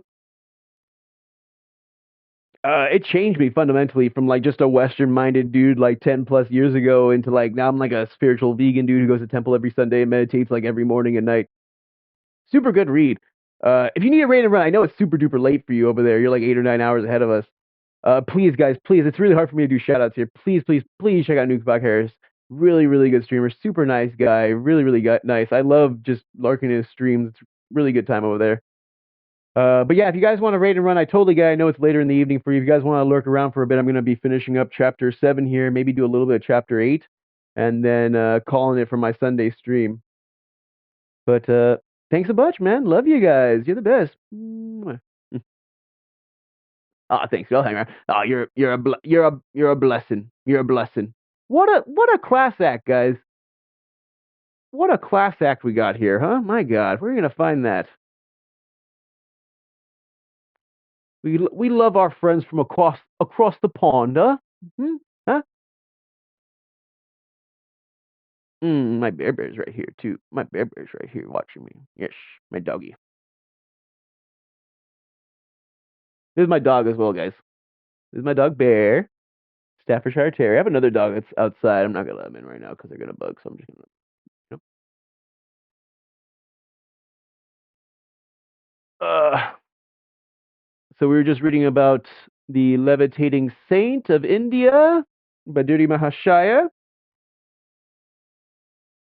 And let me give you a little footnote here. His full name was Nagandra Nath Baduri. A math is strictly speaking a monastery, but the term is often applied.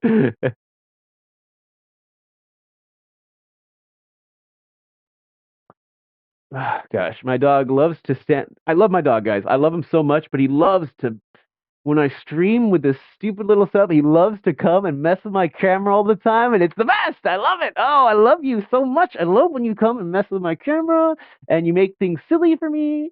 You're so silly. Oh my gosh. A math is strictly speaking a monastery, but the term is often applied to an ashram or hermitage. Among levitating saints of the Christian world was the 17th century Saint Joseph of Cupertino. His feats received ample attestation from eyewitnesses. Saint Joseph exhibited a worldly absent-mindedness that was really a divine recollectedness. His monastery brethren could not permit him to serve at the common table, lest he ascended to the ceiling with the crockery. The saint indeed was uniquely disqualified for earthly duties by his inability to remain for any long period on the earth. Often, the sight of a holy statue was enough to exalt Saint Joseph in vertical flight. The two saints, one of stone and the other of flesh, could be seen encircling together in the upper air. Saint Teresa of Avila, she of the great elevation of soul, found physical elevation very disconcerting. Charging with heavy organizational duties, she vainly tried to prevent her uplifting experiences. But little precautions are unavailing, she wrote. When the Lord will have it otherwise.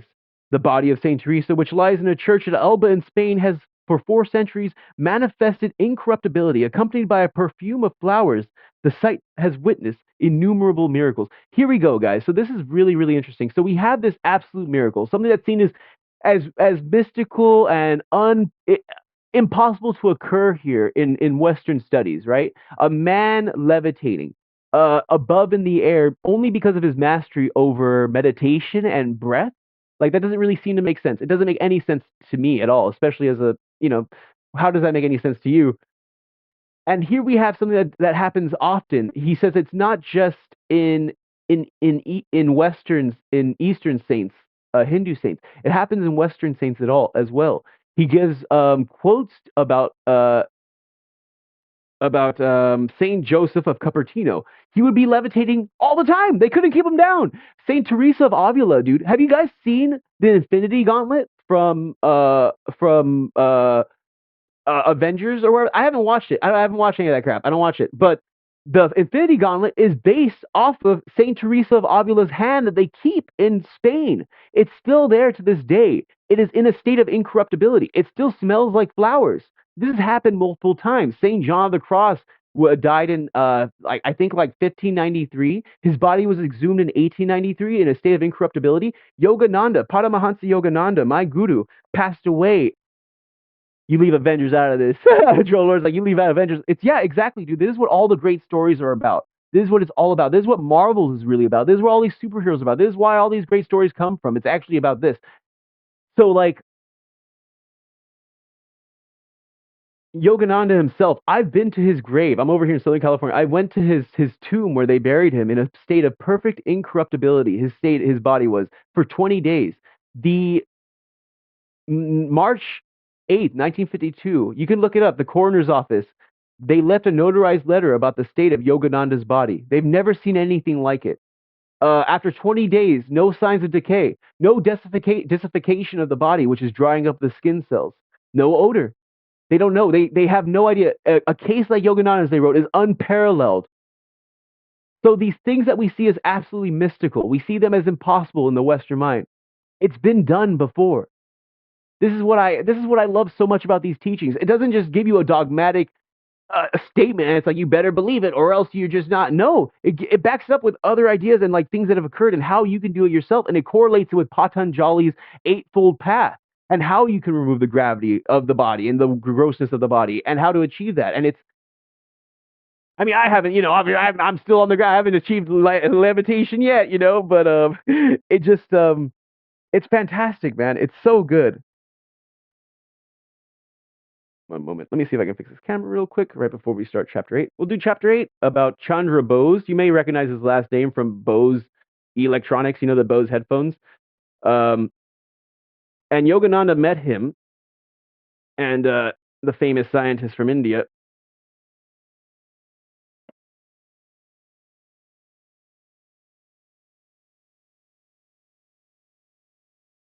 Is that good?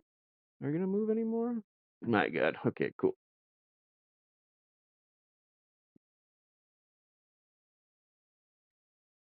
All right. We're good.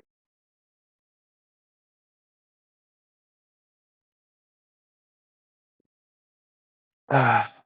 Oh, thank God. 3 minute ad break. Oh, my God. Did I need it? Holy crap. Oh, my God. But yes, absolutely. Like, it's such a it's so phenomenal to me. This is what I love so much about these teachings in these books. It satisfied so much to me, especially me going to a Catholic school growing up. I didn't understand any of this crap. It felt like musical chairs. It's like sit down, pray, stand up, pray. You ask any questions, they get mad at you. It's like, how dare you ask such a question? You're not supposed to. Like, you must believe. It's like, dude, like, the human mind isn't just feminine. It's not just masculine. We have a left and a right hemisphere, and one wants more logic, and one wants more reasoning, and one wants more like emotional aspects to it. And in this teaching, what I've found, it holds both sides perfectly. It works harmoniously together. It stands side by side. As soon as one part needs, you know, as soon as you're starting to feel dry and you're just practicing the meditation techniques, suddenly you get suddenly you get the inspiration you need from the emotional aspects of it. And then that's why I revisit these books so often, because I like to think I'm very logical. I'm very much a Western guy, and I needed these I needed these teachings to help me realize that there's the stuff that I believe. All my life I was like, I know there's something more. I know there is. And this book brought it. It was like, yes, like this is what I knew it. I knew it. Finally. Yes.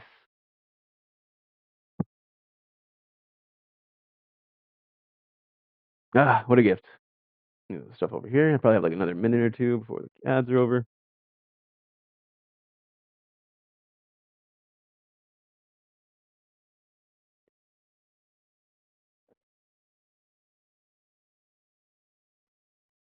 Eat this sandwich real quick. No one has to hear this.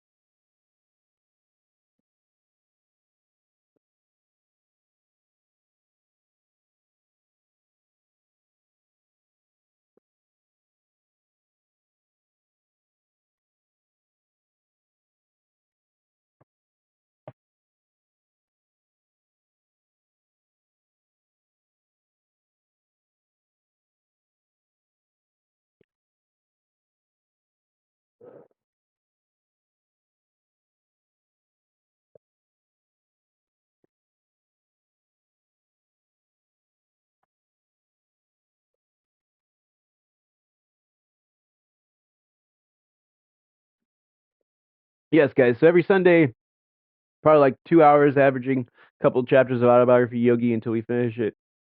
And then we'll do Monday through Wednesday gaming. I've been playing a lot of Where the Winds Meet and Wo Long, so I'll probably start going into that more. I don't know what I'll do tomorrow. Probably Where Winds Meet.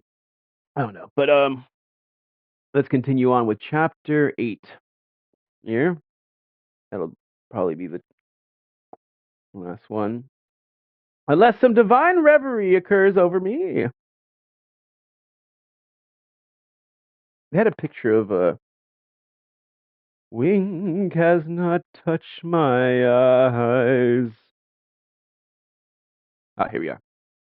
So, J.C. Bose, Jagadish Chandra Bose, India's great scientist, J.C. Bose. Jagadish Chandra Bose's wireless inventions antedated those of Marconi. Overhearing this provocative remark, I walked closer to a sidewalk group of professors engaged in scientific discussion. If my motive in joining them was racial pride, I regret it. I cannot deny my keen interest in evidence that India can play a leading part in physics, and not metaphysics alone. What do you mean, sir? The professor obligingly explained.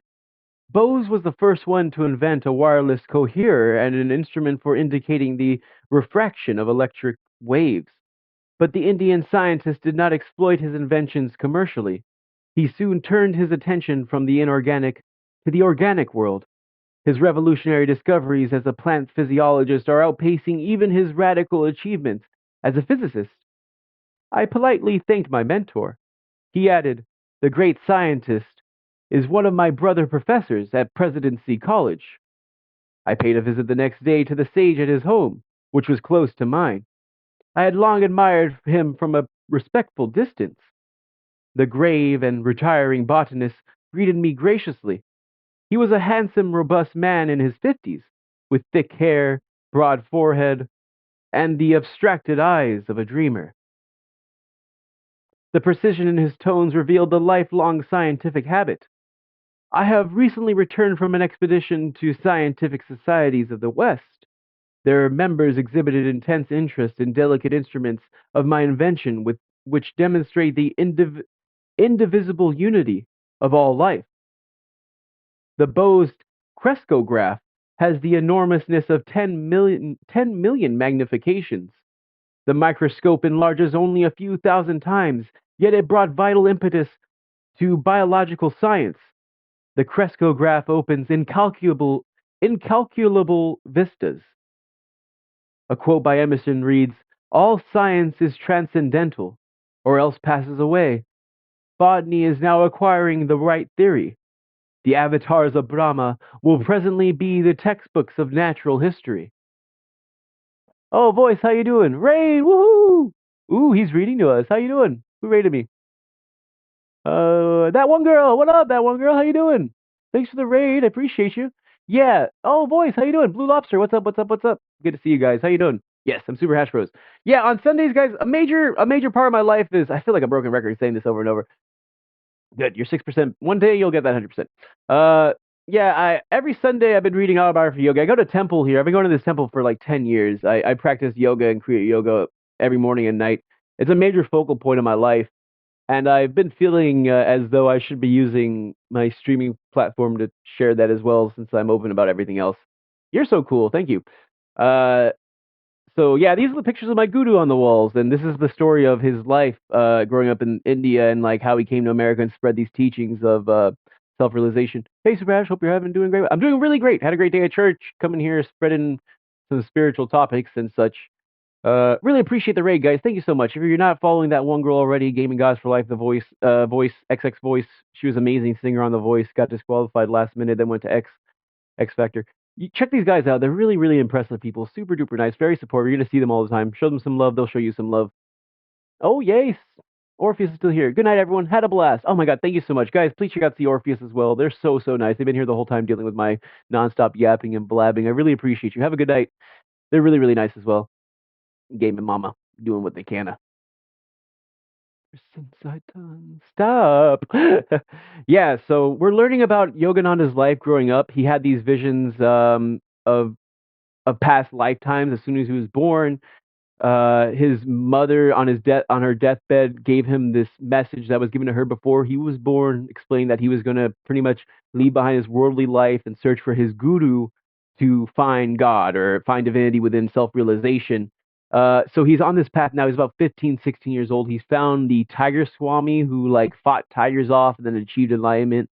He fought he fought he met the perfume saint who had who was able to manifest smells you know, just by thinking of it. He would be able to conjure smell, change the atoms. He explained how life work, how prana works, how the mind is the actual manifestation of the body. It comes from consciousness in the mind. And now we're learning about India. We learned about the levitating saint, the man who was able to defy gravity by levitating, and it all sounds so whimsical, fantastical. Then he correlates it with scientific information. Not 16-year-old him fighting a perfumer. The 16-year-old kid fighting a perfumer guy. Yeah, perfume saint. Pardon me. And now he's learning about India's great scientist J.C. Bose. So now he's learning about this great scientist from India, Bose. You may recognize the name Jagadish Chandra Bose. He had created the crescograph, and was able to amplify and look into cells and atoms. And he was explaining how like the link between science and spirituality is beginning to become blurred. Um, the microscope enlarges only a few thousand times, yet it brought vital impetus to biological science. The crescograph opens incalculable vistas. The Bose crescograph has the enormousness of 10 million magnifications. You have done much, sir, to hasten the embrace of East and West with the impersonal arms of science. I was educated at Cambridge. How admirable is the Western method of submitting all theory to scrupulous experimental verification. That empirical procedure has gone hand in hand with the gift for introspection that is my Eastern heritage. Together they have enabled me to sunder the silences of natural realms, long uncommunicative. The telltale charts of my crestograph are evidence for the most skeptical that plants have a sensitive nervous system and a varied emotional life. Love, hate, joy, fear, pleasure, pain, excitability, stupor, and countless other appropriate responses to stimuli are as universal in plants as in animals. Crescograph from the Latin root crescere, to increase. For his crescograph and other inventions, Bose was knighted in 1917. The unique throb of life in all creation could seem only poetic imagery before your advent, Professor.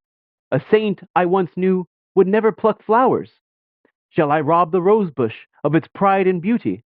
Shall I affront its dignity by my rude divestment? His sympathetic words are verified literally through your discoveries. The poet is intimate with truth, while the scientist approaches awkwardly. Oh my God, what a poet, what a beautiful sentence. The poet is intimate with truth. The scientist approaches awkwardly. Come someday to my laboratory and see the unequivocal testimony of the crescograph. Gratefully, I accepted the invitation and took my departure. I heard later that the botanist had left Presidency College and was planning a research center in Calcutta. When the Bose Institute was open, I attended the dedicatory services. Enthusiastic hundreds strolled over the premises. I was charmed with the artistry and spiritual symbolism of the new home of science. Its front gate is centuried relic from a distant shrine. Its front gate is a centuried relic from a distant shrine. Behind a lotus pool, a sculptured female figure with a torch conveys the Indian respect for women as the immortal light bearer. The lotus flower is an ancient divine symbol in India. Its unfolding petals suggest the expansion of the soul. The growth of its pure beauty from the mud of its origin holds a benign spiritual promise. Mm. So that's what the lotus flower is. You see this all the time in Eastern philosophy or in it's a divine symbol in India. It's been there for thousands of years. You know, the lotus flower can only blossom. You hear this in Buddhists as well. The lotus flower can only blossom on muddy waters. So too the human consciousness can only blossom amidst the murky surroundings of earthly life, through karma, through work.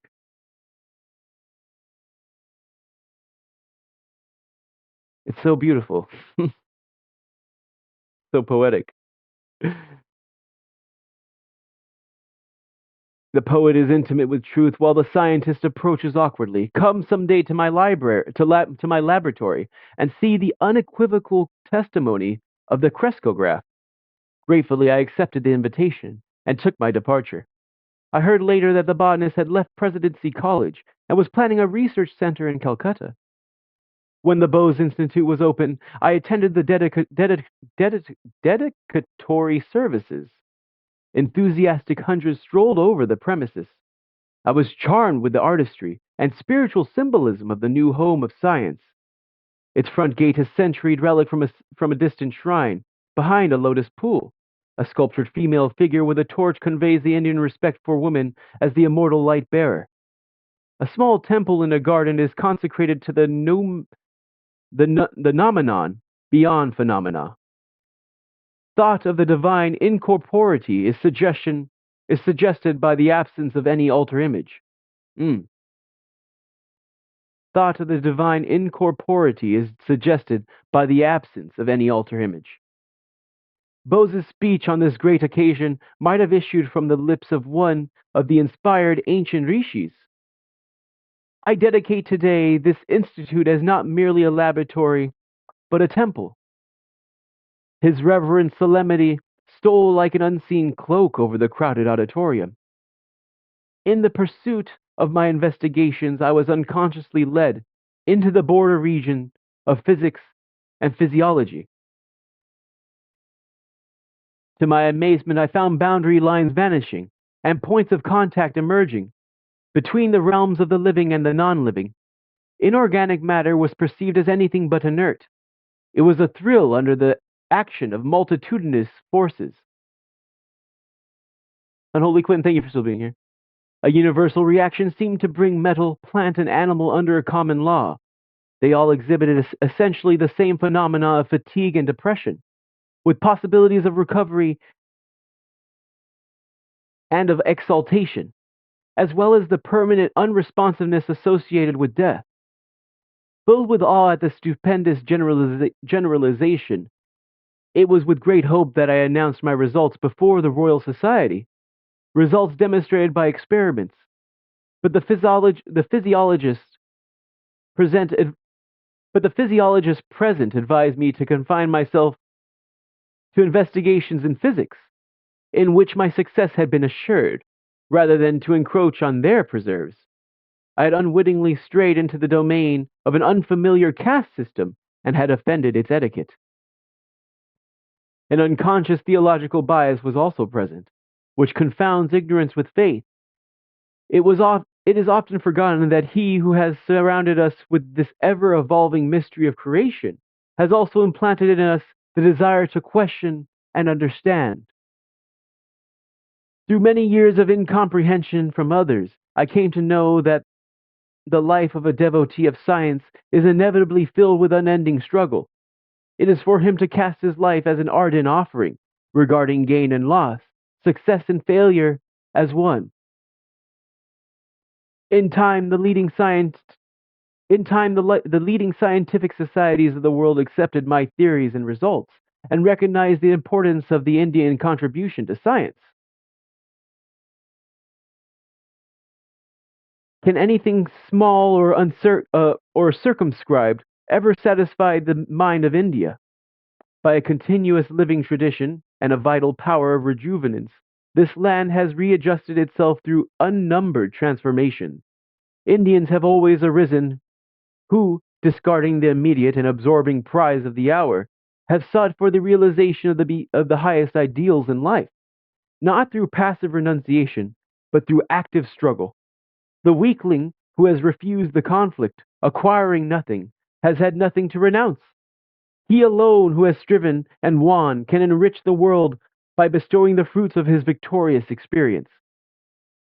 The work already carried out in the Bose laboratory on the responsive matter and the unexpected revelations in plant life have opened out very extended regions of inquiry in physics, in physiology, in medicine, in agriculture, and even in psychology. Problems hitherto regarded as insoluble have now been brought within the sphere of experimental investigation. But high success is not to be obtained without rigid exactitude.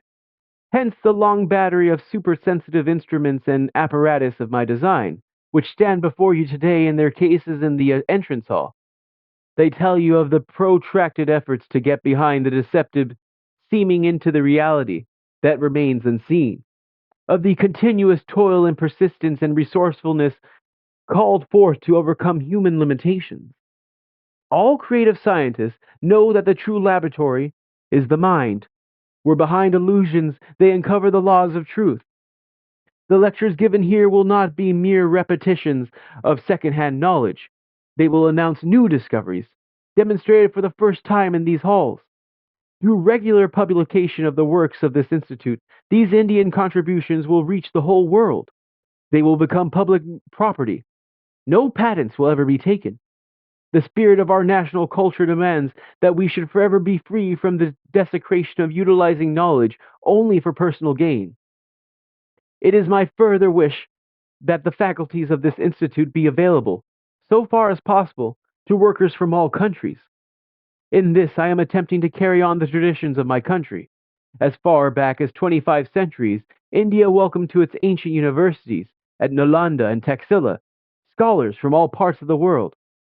Although science is neither of the East nor of the West, but rather international in its universality, yet India is specially fitted to make great contributions. There's a footnote here that I really want to go over. It's so interesting. It reads the atomic structure of matter as well as known was well known to the ancient Hindus.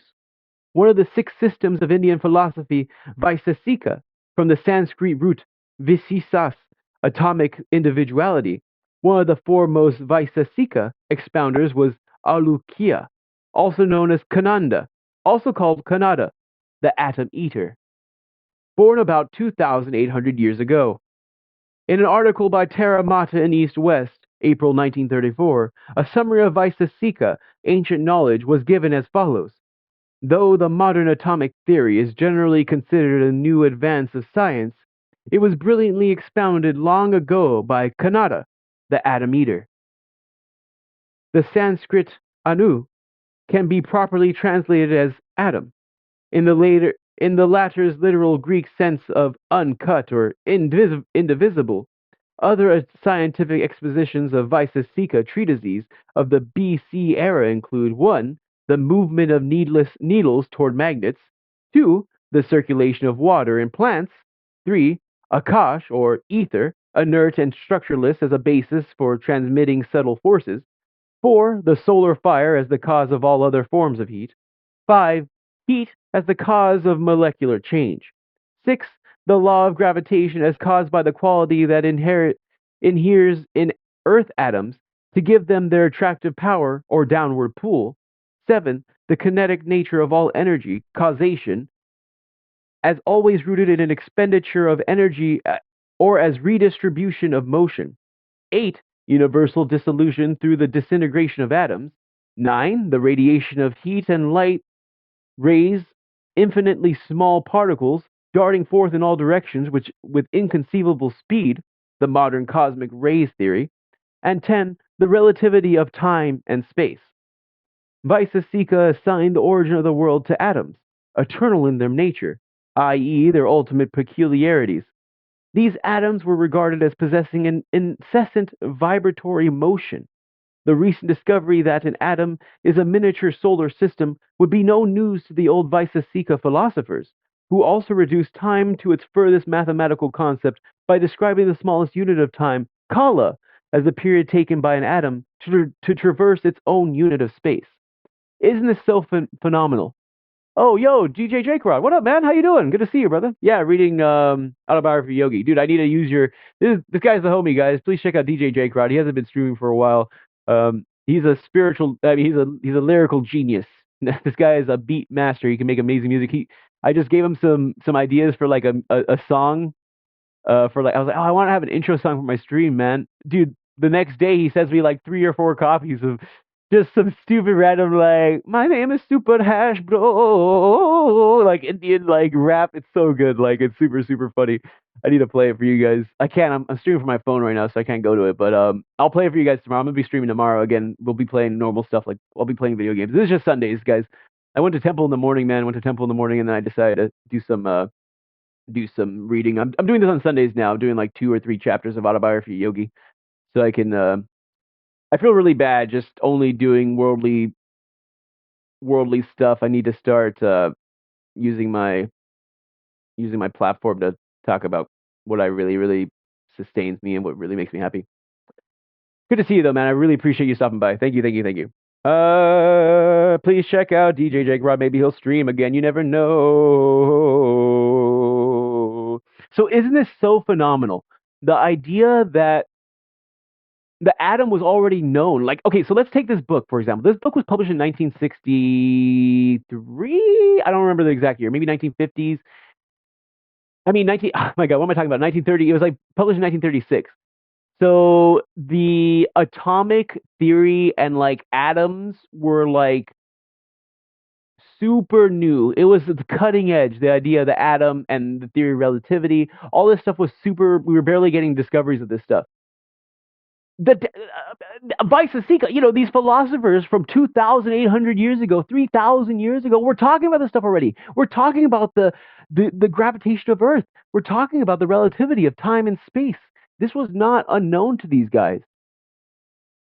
So this is what Bose, the famous Indian scientist, is going on to explain that India's heritage of giving out knowledge for free has been around for millennia, and it's not new, and this is what he wanted to preserve, And listen to how he's speaking. I can't pronounce half these words. Like very educated men and women here. This is not, this lifestyle is not. These people are not dumb. They're not ignorant by any means. They're very educated.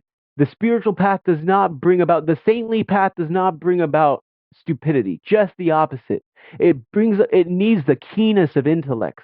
The spiritual path requires that. That's the only way you would get there.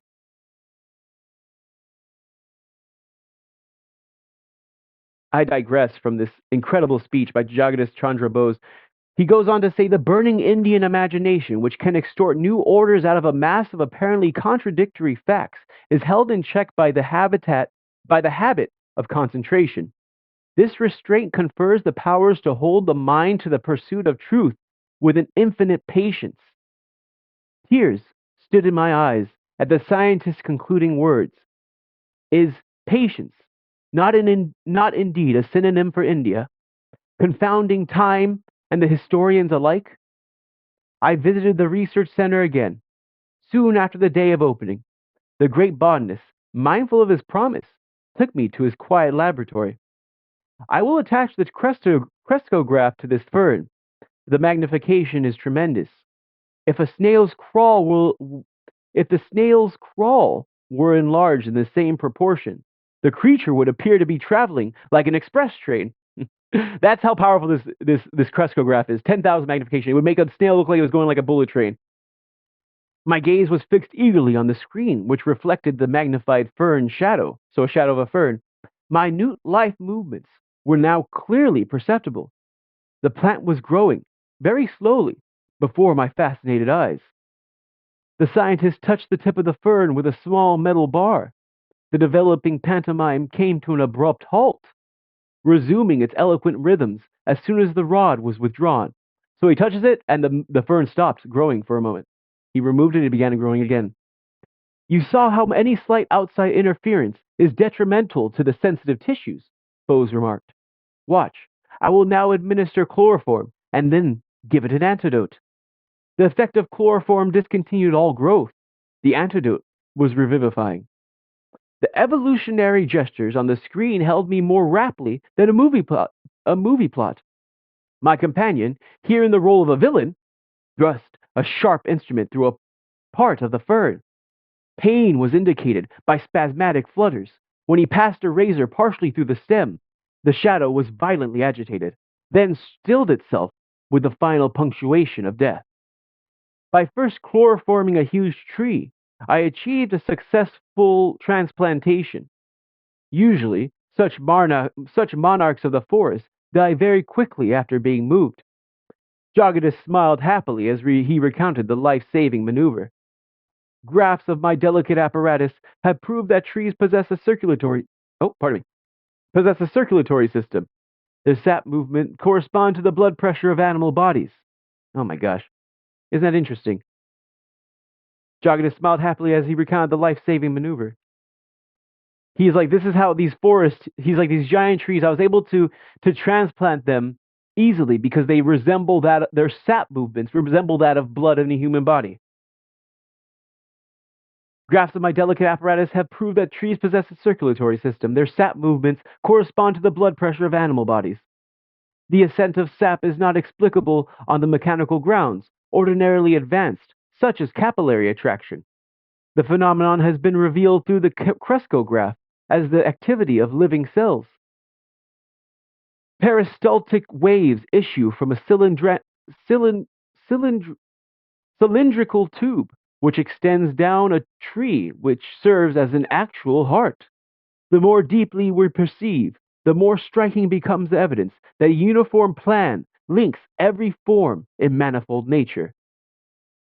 The more deeply we perceive, the more striking becomes the evidence that a uniform plan links every form in manifold nature. What profound words! But we need to look deeply. Modern man does not do so. The way we're programmed today, we glance over everything. We don't even enjoy our food. We gallop it down. We drink our drinks. We eat our food. We go about from one pleasure to the next. The more deeply we perceive,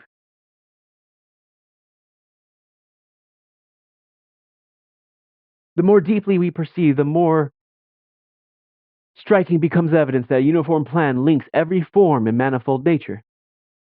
The great scientist pointed to another Bose instrument. I will show you experiments on a piece of tin. The life force in metals responds adversely or beneficially to stimuli. Ink markings will register the various reactions. We boom gaming. Hey, hey, what up? We go boom gaming. What up? Good to see you, buddy. How you doing? Seahorse Orpheus. Sea Orpheus was in here earlier. They went to sleep though. Yeah, Sundays we do spiritual readings, autobiography of Yogi. Reading about him meeting Chagadish Chandra Bose in the early 1900s of India. Good, good. On some Minecraft. Oh, nice. Yeah, yeah, yeah. Yeah, so that's what we do on Sundays. Really, really interesting stuff. If you want to listen in the background, that'd be cool.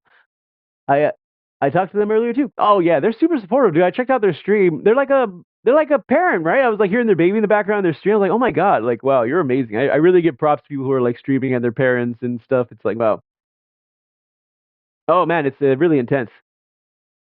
Yep, full blown parent. My god, I could never. I can barely. I can barely stream with like my damn dogs here. I'm like freaking out with that. It's like I could never. It's like yeah, geez, seriously, I could never. It's like oh heavens, no, not for me. It's going really good. Learning about him, he was trying to find his guru or like a spiritual preceptor.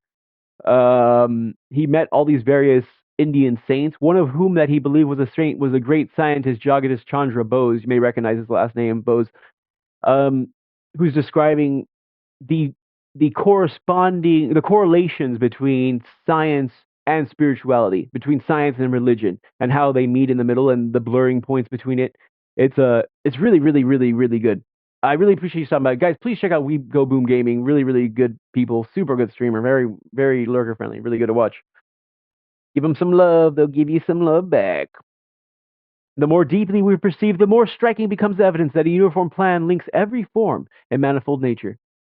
But thank you. Yeah, so I would give you a real shout out, but it's really hard to do. I'm streaming from my phone right now, and it's like if I every time I touch this damn thing, the stream ends, and I'm almost done. I'm gonna finish this chapter, and we'll go on. Then Monday through Wednesday, I do my typical gaming stuff.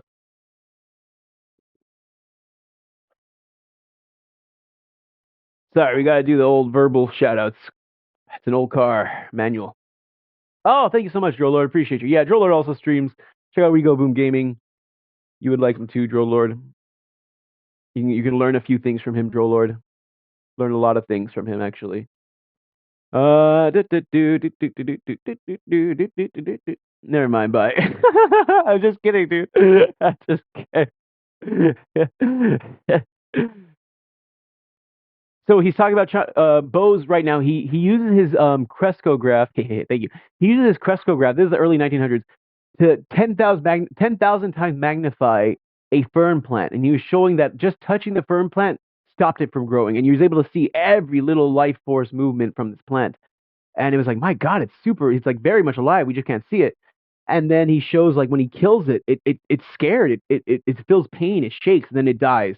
And then he moves on to tin foil. He's like, now let me do something with tin. This is something a little more interesting. The great scientist pointed to another Bose instrument. I will show you experiments on a piece of tin. The life force in metals responds adversely or beneficially to stimuli. Ink markings will register the various reactions. Deeply engrossed, I watched the graph which recorded the characteristic waves of atomic structure. When the professor applied chloroform to the tin, the vibratory writing stopped. They recommenced as the metal slowly regained its normal state. My companion dispensed a poisonous chemical. Simultaneously, with the quivering end of the tin, the needle dramatically wrote on the chart a death notice. The scientist said, Bose instruments have demonstrated that metals, such as the steel used in scissors and machinery, are subject to fatigue and regain efficiency by periodic rest. The life pulse in metals is seriously harmed or even extinguished through the application of electric currents or heavy pressure. Isn't this interesting? You hear these stories of like Japanese swordsmen like talking to their swords and like listening to the spirit of like their blades and these Nordic warriors who would wait for like a call back from their axes before they struck. They wouldn't fight until their axes were ready. It's like this gives a lot more sense to everything around us, not just plants, not just animals, not just humans, not just wood, metal. Everything around us has this subtle life force within it.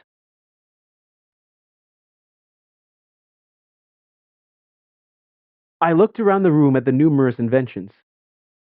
What's up, brother? Let's go. Yo, what up, Kiyaka? Reading some spiritual stuff on Sunday. Guys, please check out Kiyaka. Super great, guys. Went to church this morning, did some meditations, and I've been trying to read more spiritual stuff on Sundays.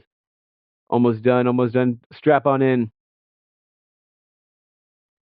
I looked around the room at the numerous inventions. Eloquent testimony of a tireless ingenuity. Sir, it is lamentable that mass agricultural development is not speeded by fuller use of your marvelous mechanisms. Would it not be easily possible to employ some of them in quick laboratory experiments to indicate the influence of various types of fertilizers on plant growth? You are right. Countless uses of Bose instruments will be made by future generations. The scientist seldom knows contemporance reward. It is enough to possess the joy of creative service. With expressions of unreserved gratitude to the indefatigable sage, I took my leave. Can the astonishing fertility of his genius ever be exhausted? I thought. No diminution came with the years. Inventing an intricate instrument, the resonant cardiograph, Bose then pursued extensive researches on innumerable Indian plants. An enormous unsuspected pharmacopoeia of useful drugs was revealed. The cardiograph is constructed with an unerring accuracy by which a 1/100th part of a second is indicated on a graph. Resonant records measure infinitesimal pulsations in plant, animal, and human structure. My God, what a sentence! Jeez, Louise, like these are Indian monks and saints and scientists are writing this. Resonant records measure infinitesimal pulsations in plant, animal, and human structure. The great botanist predicted that use of his cardiograph will lead to vivisections on plants instead of animals. Side by side recordings of the effects of a medicine given simultaneously to a plant and an animal have shown astounding unanimity in result, he pointed out. Everything in man has been foreshadowed in the plant. Experimentation on vegetation will contribute to the lessening of animal and human suffering. We was good lurking, homie. Oh, appreciate you. Provoke 710 thoughts. Thank you so much. Reading went to church in the morning and got off from temple. Reading spiritual reads Autobiography of Yogi on Sundays, man. Hope you're doing well. Hope you and the wife are doing well. Super happy for your child to be born. Congratulations. What a gift, what a blessing. Praying for you guys. Check out 710 Provoke 710 thoughts, guys.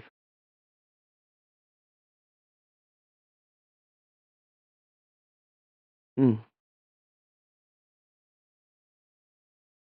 Everything in man has been foreshadowed in the plant. Experimentation on vegetation will contribute to the lessening of animal and human suffering. Years later, Bose's pioneer plant findings were substantiated by other scientists. Work done in 1938 at Columbia University was reported by the New York Times as follows. It has been determined within the past few years that when the nerves transmit messages between the brain and other parts of the body, tiny electrical impulses are being generated. These impulses have been measured by delicate galvanom- galvanometers, and magnified millions of times by modern amplifying apparatuses. Until now, no satisfactory method had been found to study the passage of the impulses along the nerve fibers in living animals or man because of the great speed with which these impulses travel. Doctors K.S. Cole and H.J. Curtis reported having discovered that the long single cells of the freshwater plant Nutella, used frequently in goldfish bowls, are virtually identical within those of single nerve fibers. Furthermore, they found that Nutella fibers, on being excited, propagate electrical waves that are similar in every way except velocity to those of the nerve fibers in animals and man. The electrical nerve impulses in the plant were found to be much slower than those in animals. This discovery was therefore seized upon by the Columbia workers as a means for taking slow motion pictures of the passage of the electrical impulses in nerves. The Nutella plant thus may become a sort of Rosetta Stone for deciphering the closely guarded secrets close to the very borderland of mind and matter. So here we go. That's a perfect example of it right there. He's saying that everything that's being done in plants, in animals, poisons that are applied or antidotes that are applied to animals have very similar effects in humans. This is why these animal studies are done, for medical reasons. He's saying that that plant cells are not very different at all. That plant bodies also result and agitate and act in the almost identical ways as humans. And he goes on to use this exact situation here with this Nutella plant that's found in the sea floor. Its long vertebrae-like uh, cell, it transmutes cells. It transmutes cells at the exact same frequency at which a human cell does, pulsates, but at a slower velocity. The Columbia University students saw this as as a perfect reason to look into this, to be like, oh my God, here's a slow motion picture for picture moment of how our nerves work, how the impulses of the electricity in our nerves pass from one another. Exactly what he was explaining. Everything in man was foretold in the plant, the borderland of mind and matter. And look at how beautiful this is. We go to this. The poet Rabindranath Tagore was a stalwart friend of India's idealistic scientists. To him, the sweet Bengali singer addressed the following lines: O hermit, call thou in the authentic words of that old hymn called Sama. Rise, awake, call to the man who boasts his shastric lore. From vain pedantic wranglings, profitless, call to that foolish braggart to call forth, to come forth, out on the face of nature, this broad earth, send forth this call unto thy scholar band. Together, round thy sacrifice of fire, let them all gather. So may our India, our ancient land unto herself return. Oh, once again return to steadfast work, to duty and devotion, to her trance of earnest meditation. Let her sit once more unruffled, greedless, strifeless, pure. Oh, once again upon her lofty seat and platform, teacher of all lands. How beautiful! Richie, how you doing? Oh my God, I made it. Phew, you look great. Oh, thank you so much, Richie. I really appreciate you. How you doing? It's good to see you. So happy to be here. It's been fantastic. Oh, DB Michelle's here. How you guys doing? Good to see you. You came in at the tail end here. We went through an absolute phenomenal read here. He's going through his meeting of Jagadish Chandra Bose, the famous scientist. He met two other saints. You remember the guys, please check out Richie. They're absolutely amazing. And Michelle's fantastic. She doesn't stream, but she's so great. I love Michelle. We love Richie and Michelle here. Fantastic people. What a gift. What an absolute joy having them in my life. My life is far richer now that they are in it. I went to, so we saw the famous, Michelle's like, my tip of the hat to you. Um,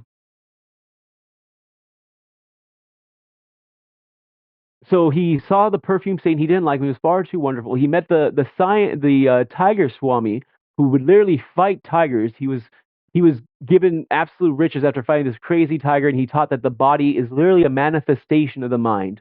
That the power and force of a blow of a hammer only matters by the energy put into it. That health and everything in the body has its root causes within the mind first. And I totally agree with this. He went on to also meeting the levitating saint who kind of defied gravity. It's kind of like a look into like this, this almost, how would I put it? Stereotypical look at like Indian, spirituality of like she's like, I'm here, I swear, of like a snake charmer or like a man sitting on nails on bed, a man laying on a bed of nails.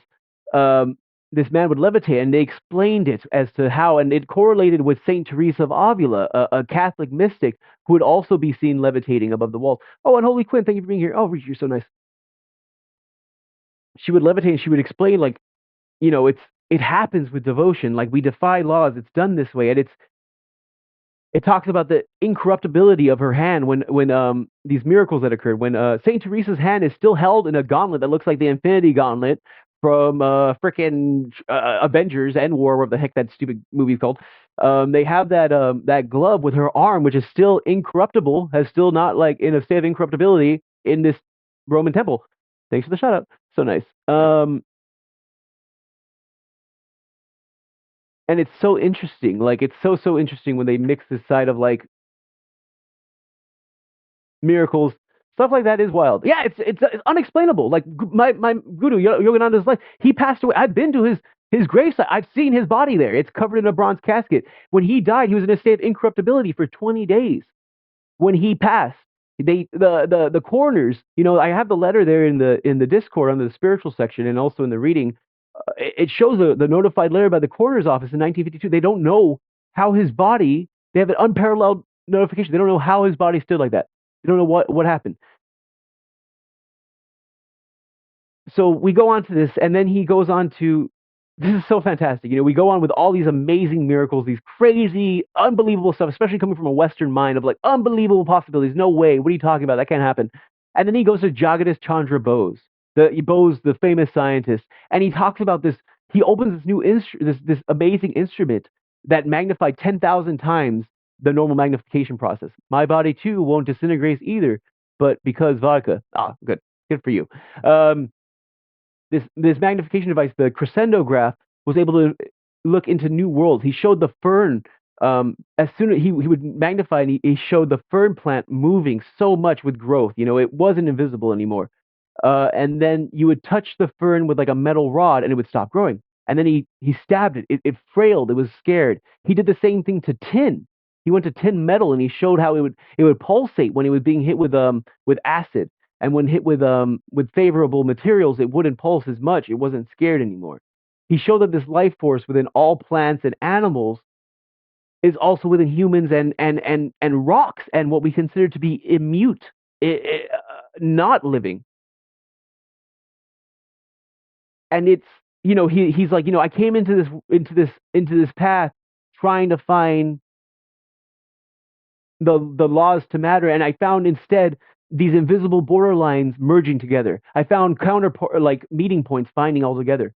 He's like this border between what I thought was the opposite, spirituality, religion, and science are one and the same. They're starting to meet one together. They're two sides of the same coin.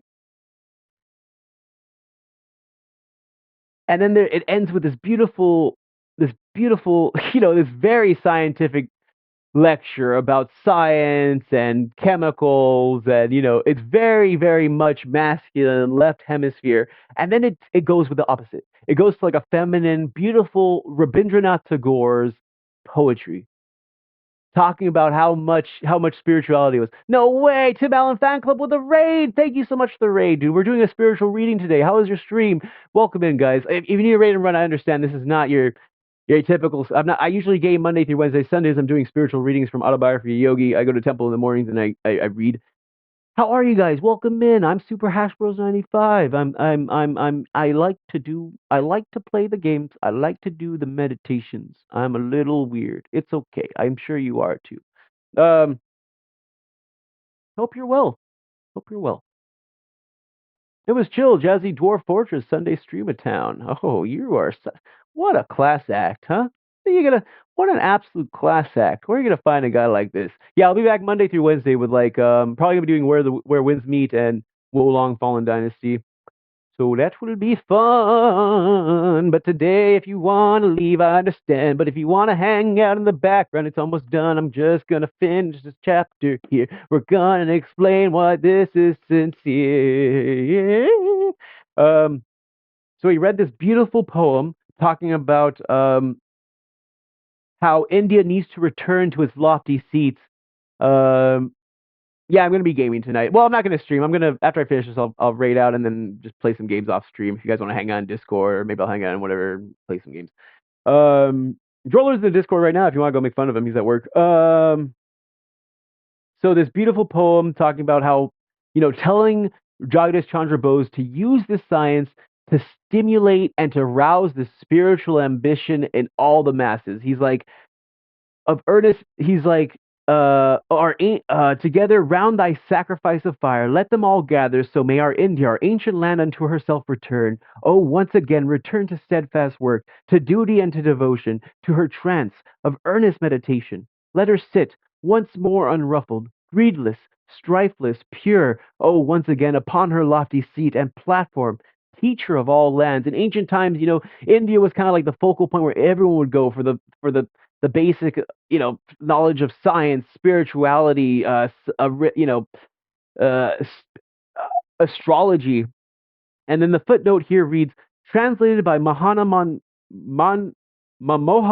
Ghosh from the Bengali of Rabindranath Tagore in the Vishva Bharati Quarterly, Santikatan, India. Santiniketan, India. The hymn called Sama, mentioned in Tagore's poem, is one of the four Vedas. The other three are the Rig, Yajur, and Atharva. The sacred texts expound the nature of Brahma, God the Creator, whose expression in the individual man is termed Atma, so the soul or Atma. The verb root of Brahma is Bri, to expand, conveying the Vedic concept of the divine power of spontaneous growth, or bursting forth into creative activity. The cosmos, like a spider's web, is said to evolve, Vikuruti, out of his being. The conscious fusion of Atma with Brahma, soul with spirit, may be said to be the whole import of the Vedas. The Vedanta summaries in the Vedas have inspired many great summaries in the Vedas have inspired many great Western. Heading back to work. Have a good stream. Okay, Richie, have a good night. I'll be on later. I mean, I won't be on, but I'll be in Discord, so if you guys want. The Vedanta summaries in the Vedas have inspired many great Western thinkers. The French historian Victor Cousin said, "When we read with attention the philosophical monument of the Orient, so the East, when we read, so okay, the Vedanta summaries in the Vedas have inspired many great Western thinkers. The French historian Victor Cousin said, when we read with attention the philosophical monuments of the Orient or the East, above all those of India, we discover there many a truth so profound that we are constrained to bend the knee before the philosophy of the East, and to see in the cradle of the human race the native land of the highest philosophy. Schlegel observed, even the loftiest philosophy of the Europeans, the idealism of reason as set forth by the Greek philosophers, appears, in comparison, with the abundant life and vigor of Oriental idealism, like a feeble Promethean spark against a full flood of sunlight. So even Schlegel, like even these great historians and logicians of the West said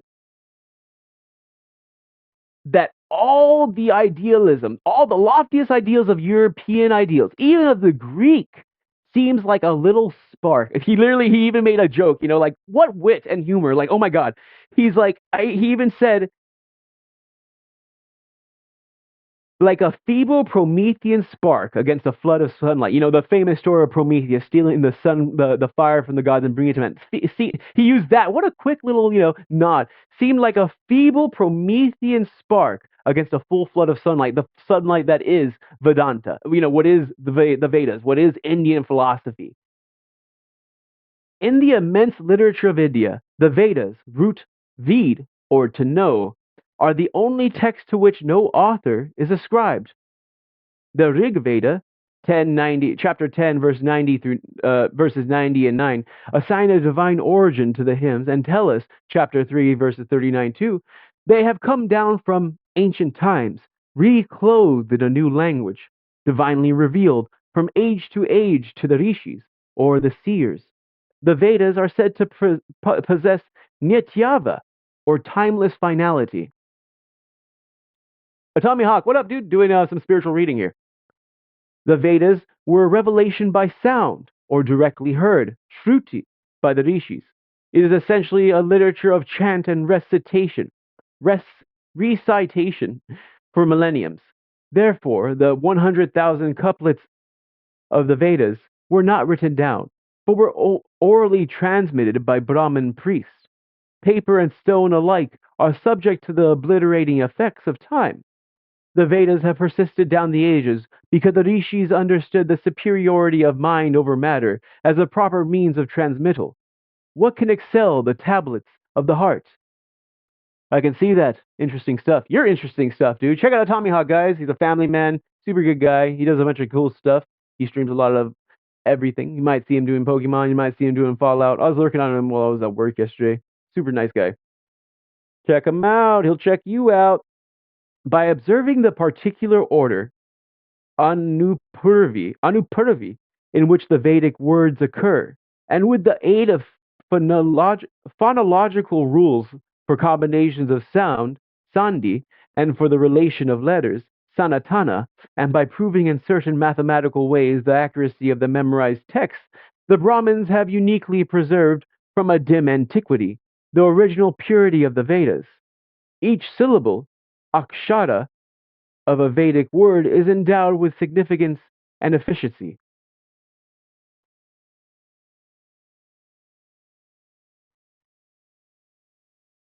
Mm. I think we'll stop there. That was chapter 8. What an interesting day, huh? What an interesting read. My God, like it's such a profundity. We go from extremely like emotional talking about your body can be remade only through thought. It doesn't matter how strong you are, as long as you have a consciousness of strength, and very, watching miracles occur through Oh my God, no, not a damn ad. I was about to go into rate. I'm gonna rate out right now. Hell no. We'll be back next week, guys. Aw. Michelle's like, no. Should I read another chapter? You want another chapter, Michelle? You want another chapter? I'll do it. Oh gosh, I'm sweaty. I just get so excited. Up to you. Hi, Werewolf Romance. How you doing?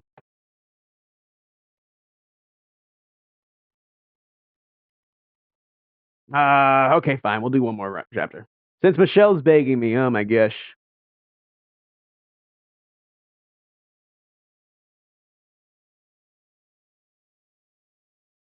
Let me take a bite of my sandwich, though.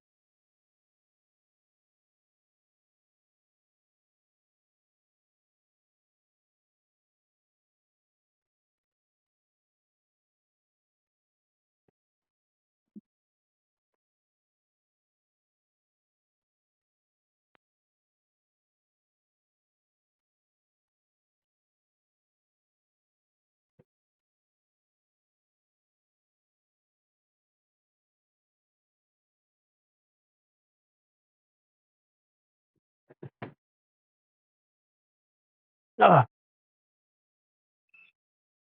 oh, damn! I can't close the window over there.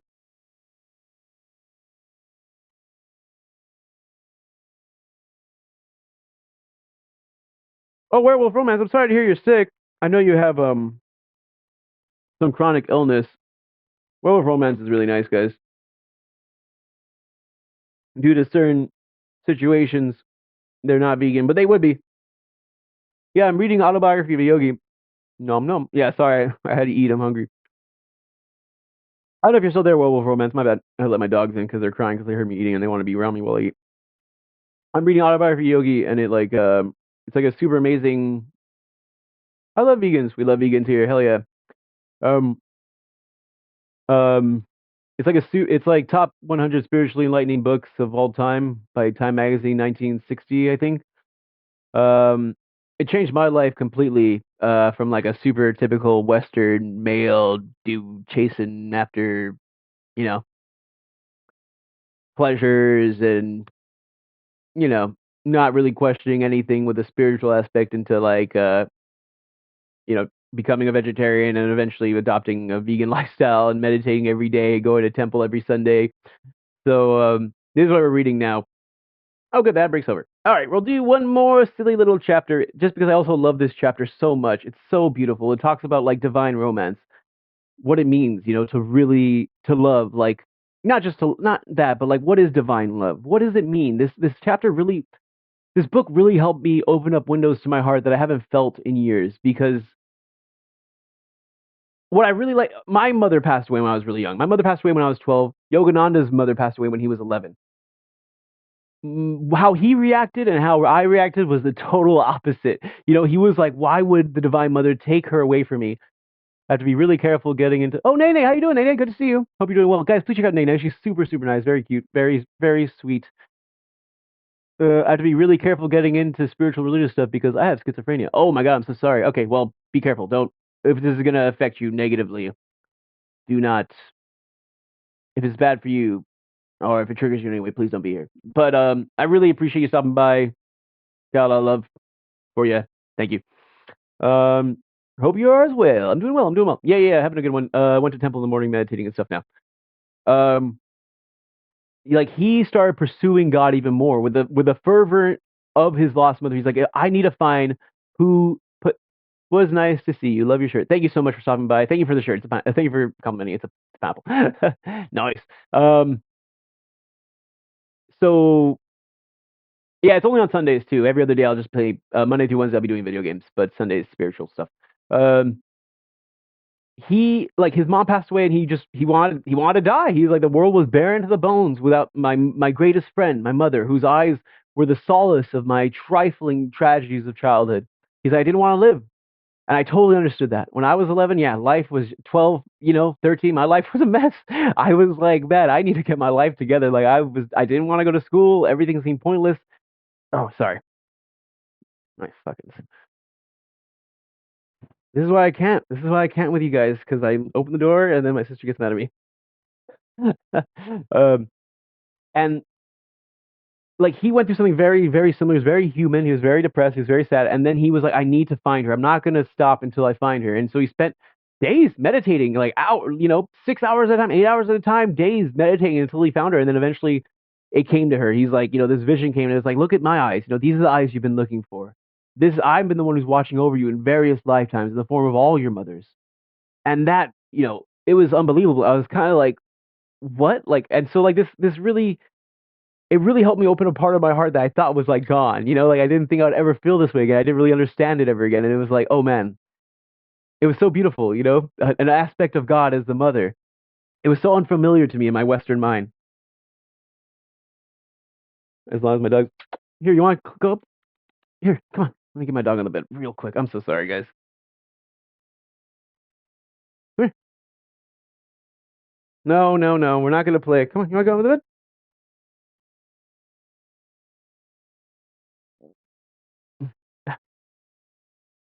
Okay. Dogs want in on the love. I know. Yeah, they really do. They want me to just hug them and play with them nonstop, but you guys don't get it. It's like a never-ending cycle. It's just I'm like, I'm sorry, guys. Michelle wants me to read to her. She's so selfish. I get it. Be mad at Michelle. Be mad at Michelle. I would play with you and hug you, but Michelle demands you. I'm just kidding. Oh my God. They said you may not want to play, but we have other ideas. Oh, they just like they're like, I have here's another plan. You just see him in the background like tearing up the bed. Oh my God. Hey, no. She's like, I will strike you. Do you see her? Oh my gosh. Get a little closer to her so she doesn't. What was I doing? Oh, reading. Here we are. Chapter 9. The Blissful Devotee and His Cosmic Romance. Such a good one. Little sir, please be seated. I'm talking to my divine mother. Silently, I'd enter the room in great awe. The angelic appearance of Master Mahashaya fa- fairly dazzled me. With silky white beard and large, lustrous eyes, he seemed an incarnation of purity. His upraised chin and folded hands appraised me that my first visit had apprised had folded hands apprised me that my first visit had disturbed him in the midst of his devotions. His simple words of greeting produced the most violent effects of my nature. His simple words of greeting produced the most violent effects my nature had so far experienced. The bitterness of separation at my own mother's death I had thought the measure of all anguish. Now, a consciousness of separation from my divine mother was an indescribable torture of the spirit. I fell, moaning, to the floor. Little sir, quiet yourself. The saint was sympathetically distressed.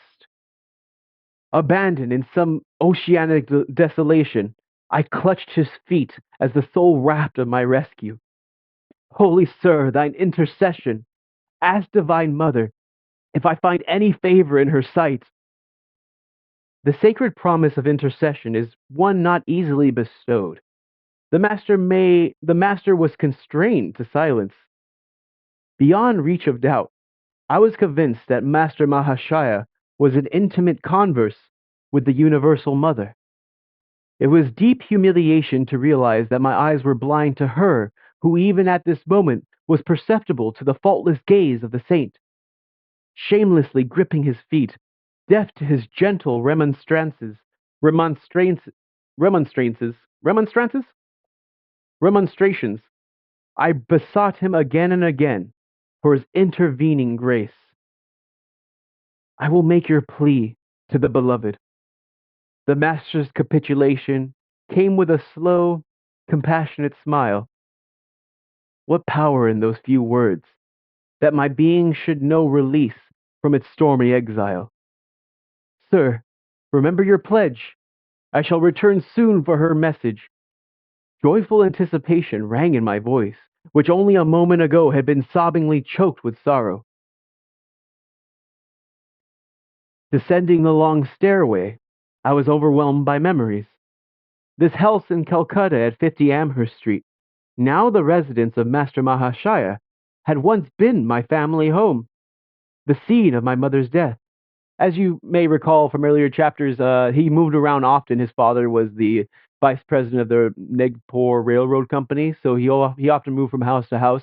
And so this saint was residing at his home that he grew up in, that his mother passed away in. So not only was the saint talking to God, the Divine Mother, in front of him, he was also in the house where his mom died. So it's like, of course, he was feeling even more emotional. And then this guy, he lost his mom, and then he couldn't find the Divine Mother. He's like, "Are you joking?" He falls at his feet immediately. He starts crying, gripping his feet as the only thing keeping him. He saw it as he was in a desolate ocean, and the only sole raft of his survival was this guru who had vision of her, who had her sight. So he's holding on to his feet. He's like, "God, I can't, I cannot do this. I cannot, I'm not going to lose her again," pretty much.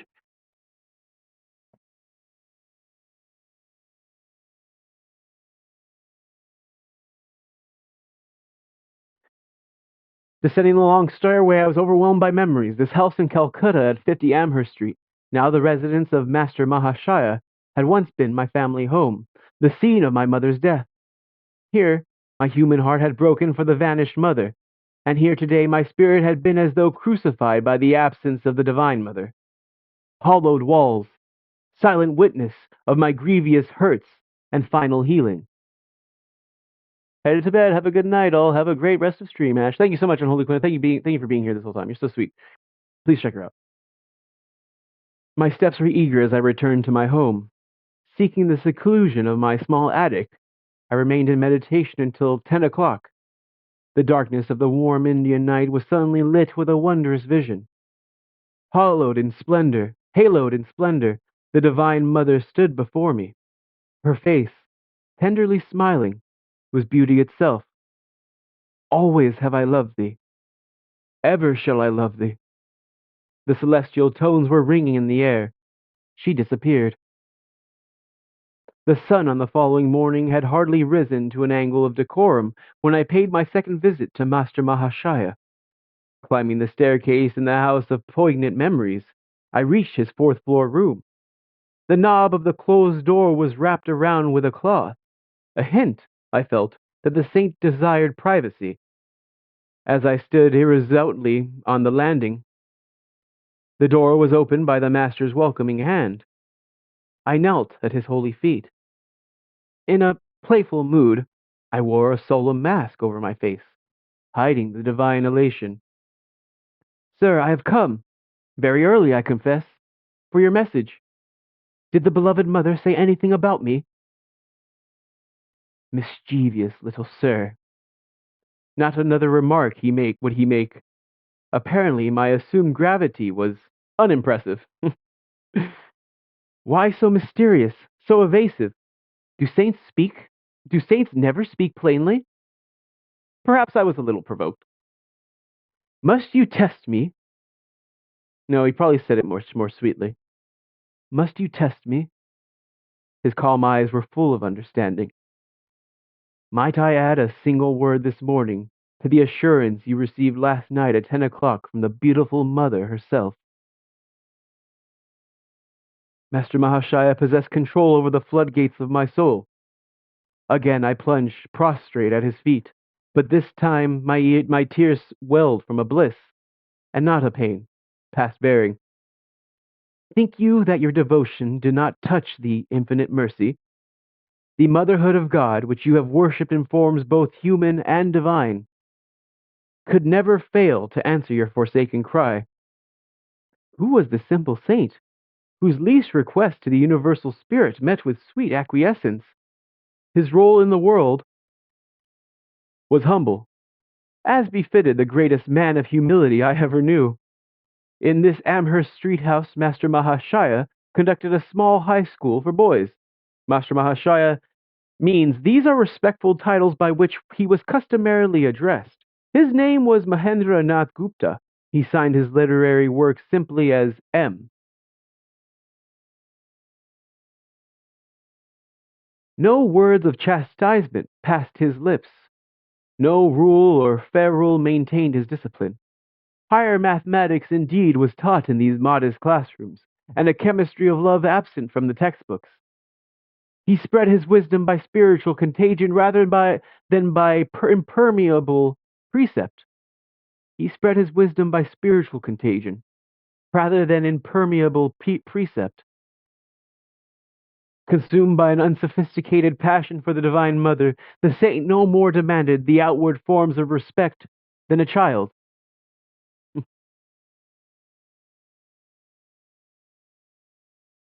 I am not your guru. He shall come a little later, he told me. Through his guidance, your experiences of the divine in terms of love and devotion will be translated into his terms of fathomless wisdom. Every late afternoon, I betook myself to Amherst Street. I sought Master Mahashaya's divine cup, so full that its drops daily overflowed on my being. Never before had I bowed in utter reverence. Now I felt it now I felt it an immeasurable privilege, even to tread the same ground that Master Mahashaya's footsteps sanctified.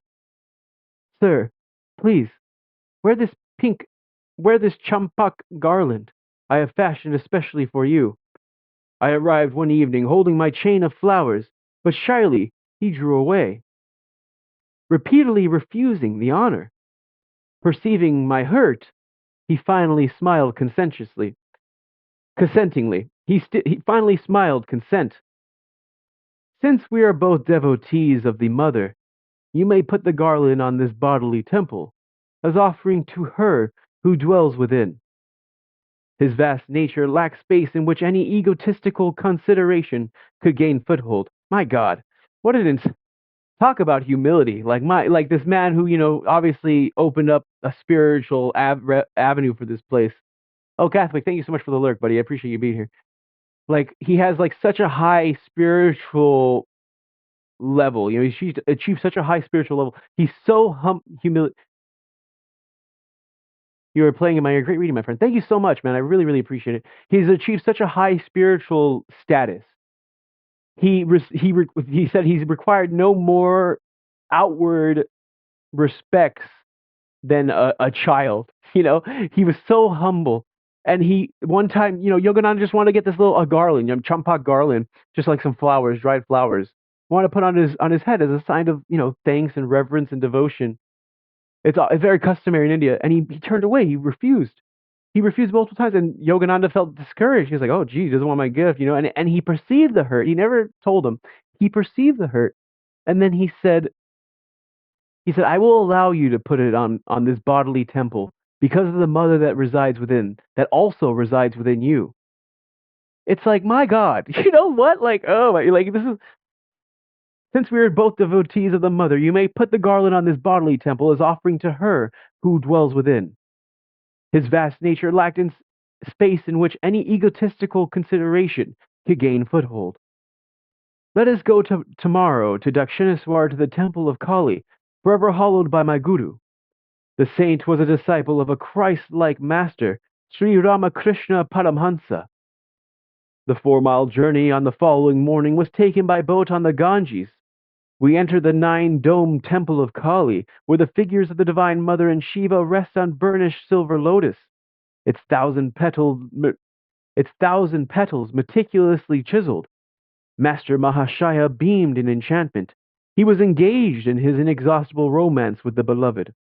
As he chanted her name, my enraptured heart seemed shattered, like the lotus, into 1,000 pieces. We strolled later through the sacred precincts, halting in a tamarisk grove. The mana characteristically exuded by this tree was symbolic of the heavenly food Master Mahashaya was bestowing. His divine invocations continued. I sat rigidly motionless on the grass amid the pink feathery tamarisk flowers, temporarily absent from the body. I soared in a supernal visit. This was the first of many pilgrimages to Dakshineswar with the holy teacher. From him I learned the sweetness of God in the aspect of mother, or divine mercy. The childlike saint found little appeal in the father aspect, or divine justice. Stern, exacting, mathematical judgment was alien to his gentle nature. He can serve as an earthly Pardon me. He could serve as an earthly prototype for the very angels of heaven, I thought fondly, watching him one day at his prayers. Without a breath of censure or criticism, he surveyed the world with eyes long familiar with the primal purity.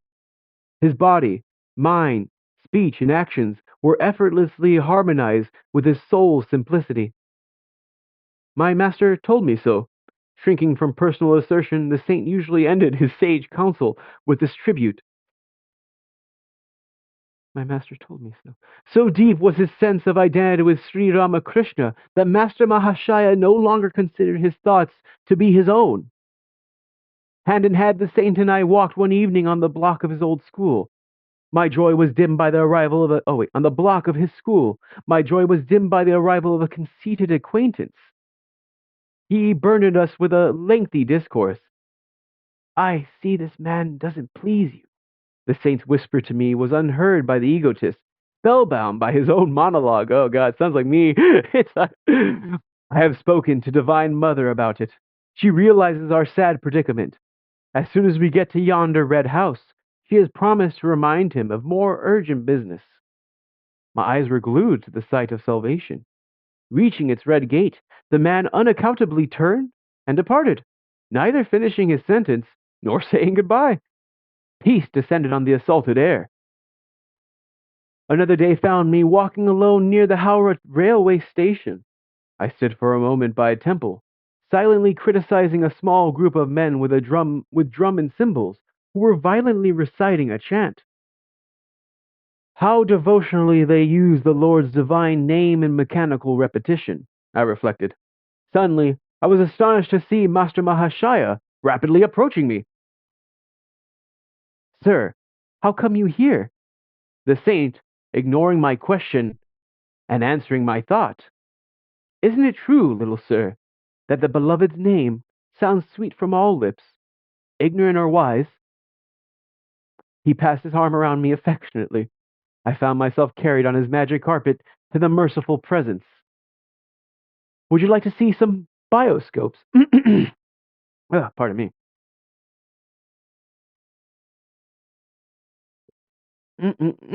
Good water. Maybe a little coffee? Mm. Ooh, it's strong. Heavens, heavens to Betsy.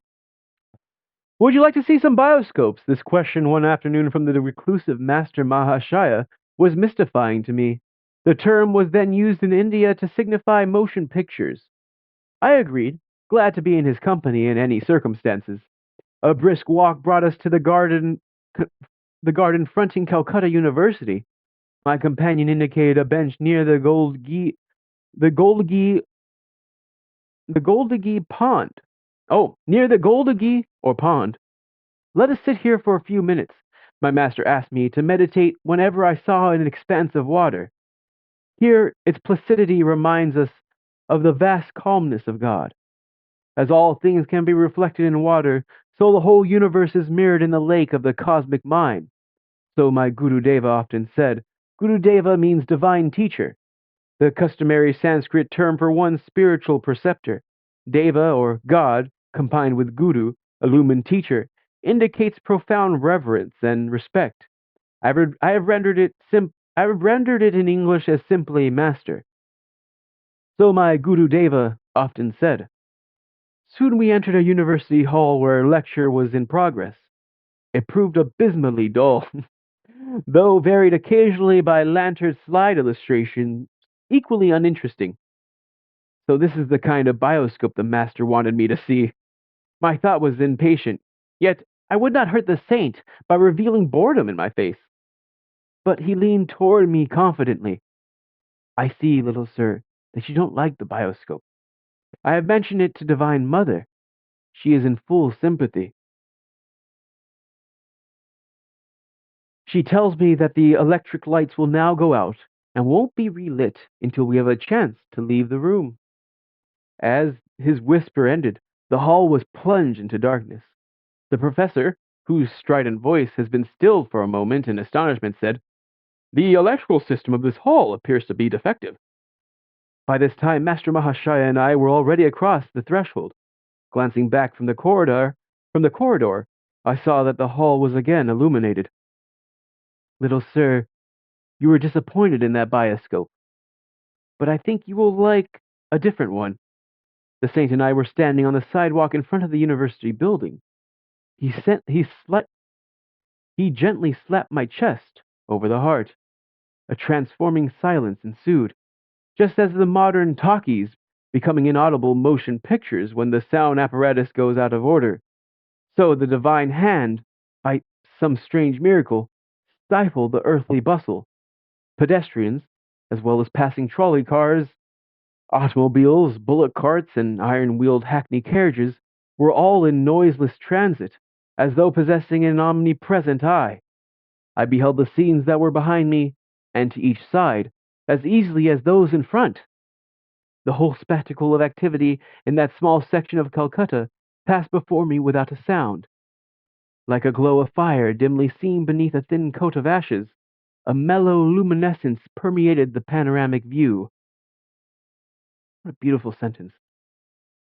Like a glow of fire dimly seen beneath a thin coat of ashes, a mellow luminescence permeated the panoramic view.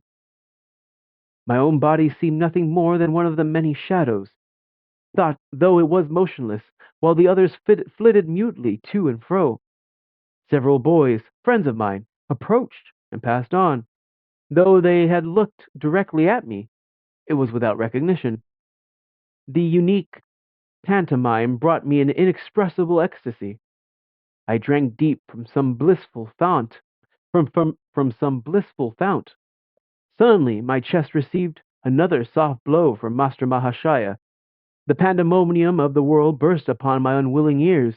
I staggered, as though harshly awakened from a gossamer dream. The transcendental wine was removed beyond my reach. Little sir, I see you found the second bioscope to your liking. Bioscope has a footnote and it reads Webster's New International Dictionary 1934 gives as rare this definition. A view of life, that's that which gives such a view. Master Mahashaya's choice of word was then peculiarly justified. He's like, it looks like you like that second one. The saint was smiling. I started to kneel in gratitude at the ground before him. You can't do that to me now, he said. You know God is in your temple also. I won't let Divine Mother touch my feet through your hands. If anyone observed the unpretentious master and me as we slowly walked away from the crowded pavement, the onlooker surely suspected us of intoxication. I felt that the falling shades of evening were sympathetically drunk with God. I felt that the falling shades of evening were sympathetically drunk with God. What a beautiful set. My God, how poetic, how illustrated. Trying with poor words to do justice to his benignity. I wonder if Master Mahashaya and others among the saints whose paths crossed mine knew that years later in a Western land I would be writing about their lives as divine devotees. Their foreknowledge would not surprise me, nor I hope my readers who have come this far with me. Their foreknowledge would not surprise me, nor I hope my readers who have come thus far with me. That's you. He's talking about you and me. Saints of all religions have attained God realization through the simple concept of the cosmic beloved, because the absolute is nirguna, without qualities, and asintya, inconceivable. Human thought and yearning have ever personalized it as the universal mother. A combination of personal theism and the philosophy of the absolute is an ancient achievement of Hindu thought. Expounded in the Vedas and the Bhagavad Gita, this reconciliation of opposites satisfies heart and head. Bhakti, devotion, and jnana, wisdom, are essentially one. Prapatti, taking refuge in God, and Sharangati, flinging oneself on the divine compassion, are really paths of the highest knowledge. The humility of Master Mahashaya and of all other saints springs from a recognition of their total dependence, Sheshatva, on the Lord as the sole life and judge. Because of the very nature of God is bliss, the man in attunement with Him experiences a native boundless joy. The first of the passions of the soul and the will is joy. This quote The first of the passions of the soul and the will is joy. Has a footnote and it reads St. John of the Cross, the body of this lovable Christian saint who died in 1591, was exhumed in 1859 and found to be in a state of incorruptibility. Sir Francis Younghusband, Atlantic Monthly, December 1936, told of his own experience of cosmic joy. There came upon me what was far more than elation or exhilaration. I was beside myself with an intensity of joy, and with this indescribable and almost unbearable joy came a revelation of the essential goodness of the world.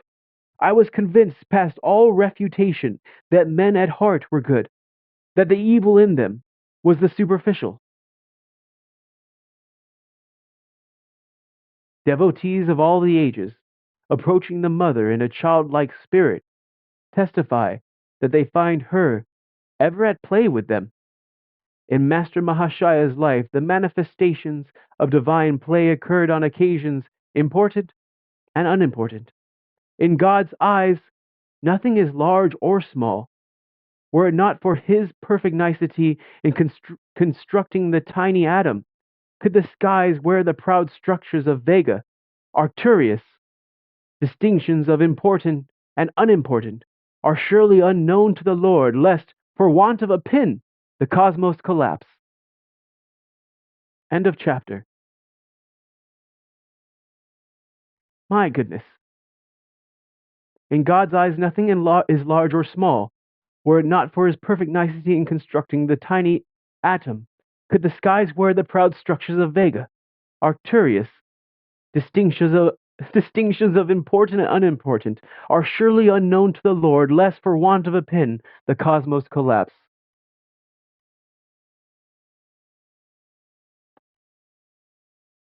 So beautiful, so profound, so wise. It's so beautiful. The one that created the atom also created the these grand displays in the skies. By reaching humility, by reaching the states of the humblest grains of making ourselves dirt, that is how we achieve the highest states. Isn't that such, is that not duality in its finest? Is that not the spiritual path in its own core? What a beautiful chapter. Thank you guys for hanging out with me here. Tomorrow we will be back on with probably where winds meet and normal gaming thing. I really appreciate the heck out of you guys. Thank you so much for making me read that chapter. I love that chapter. Thank you guys so much. Thank you for all the raids and hanging out with me and dealing with my silly, annoying spiritual gibber jarbin. Who's live? Let go and let God while Q plays games. What does that even mean? Do I raid into Q? Provoke 7, 10 thoughts is. What does that even mean, Q? Ghetto Nerd Society is streaming. That guy's cool. I like Ghetto Nerd Society. Monster's still streaming. That's great. Let's go Ghetto Nerd Society. I haven't raided that guy. That guy's cool. He plays a lot of Liza P, but I guess he's playing. He's a variety streamer. He plays a bunch of stuff, but I really like watching his Liza P streams. Today he's doing a new variety, some other random stream. Thanks for the stream. Catch you all on another one. Oh man, thank you so much, Tastastic, for being here and being in the background. Thank you all so much. Even if you guys have been in the background, you guys never follow, if you guys just lurk, I can't tell you how very much I appreciate it. This is a major focal point in my life. I love it so much. I really appreciate you guys hanging out with me here while I just yell in your ear for hours. Thank you 100 times. It's not enough. If I were to spend the rest of the time saying thank you, it wouldn't be enough. I haven't eaten much today. I ate half this sandwich. I drank some water. I haven't really smoked. I hit a half of a pen hit it, while I was getting my sandwich, because the greatest joys here. This is what really sustains me. If I were to just talk about this all day, if I were to just talk about my guru, if I was just to meditate, I wouldn't need any of that stuff. This is the high I'm seeking. This is the joy I want. And I'm so grateful for you guys being here. I feel closer to you guys now because of it. Thank you 1,000 times. I'm going to hang out with my dogs. I'm going to play with my dogs. I'm going to hang out in DC. If you guys want to hang out with me, I'll hang out around in everybody else's stuff as well. I love you all. Miss you already. Let's go see what's going on in Ghetto Nerd Society. Goodbye.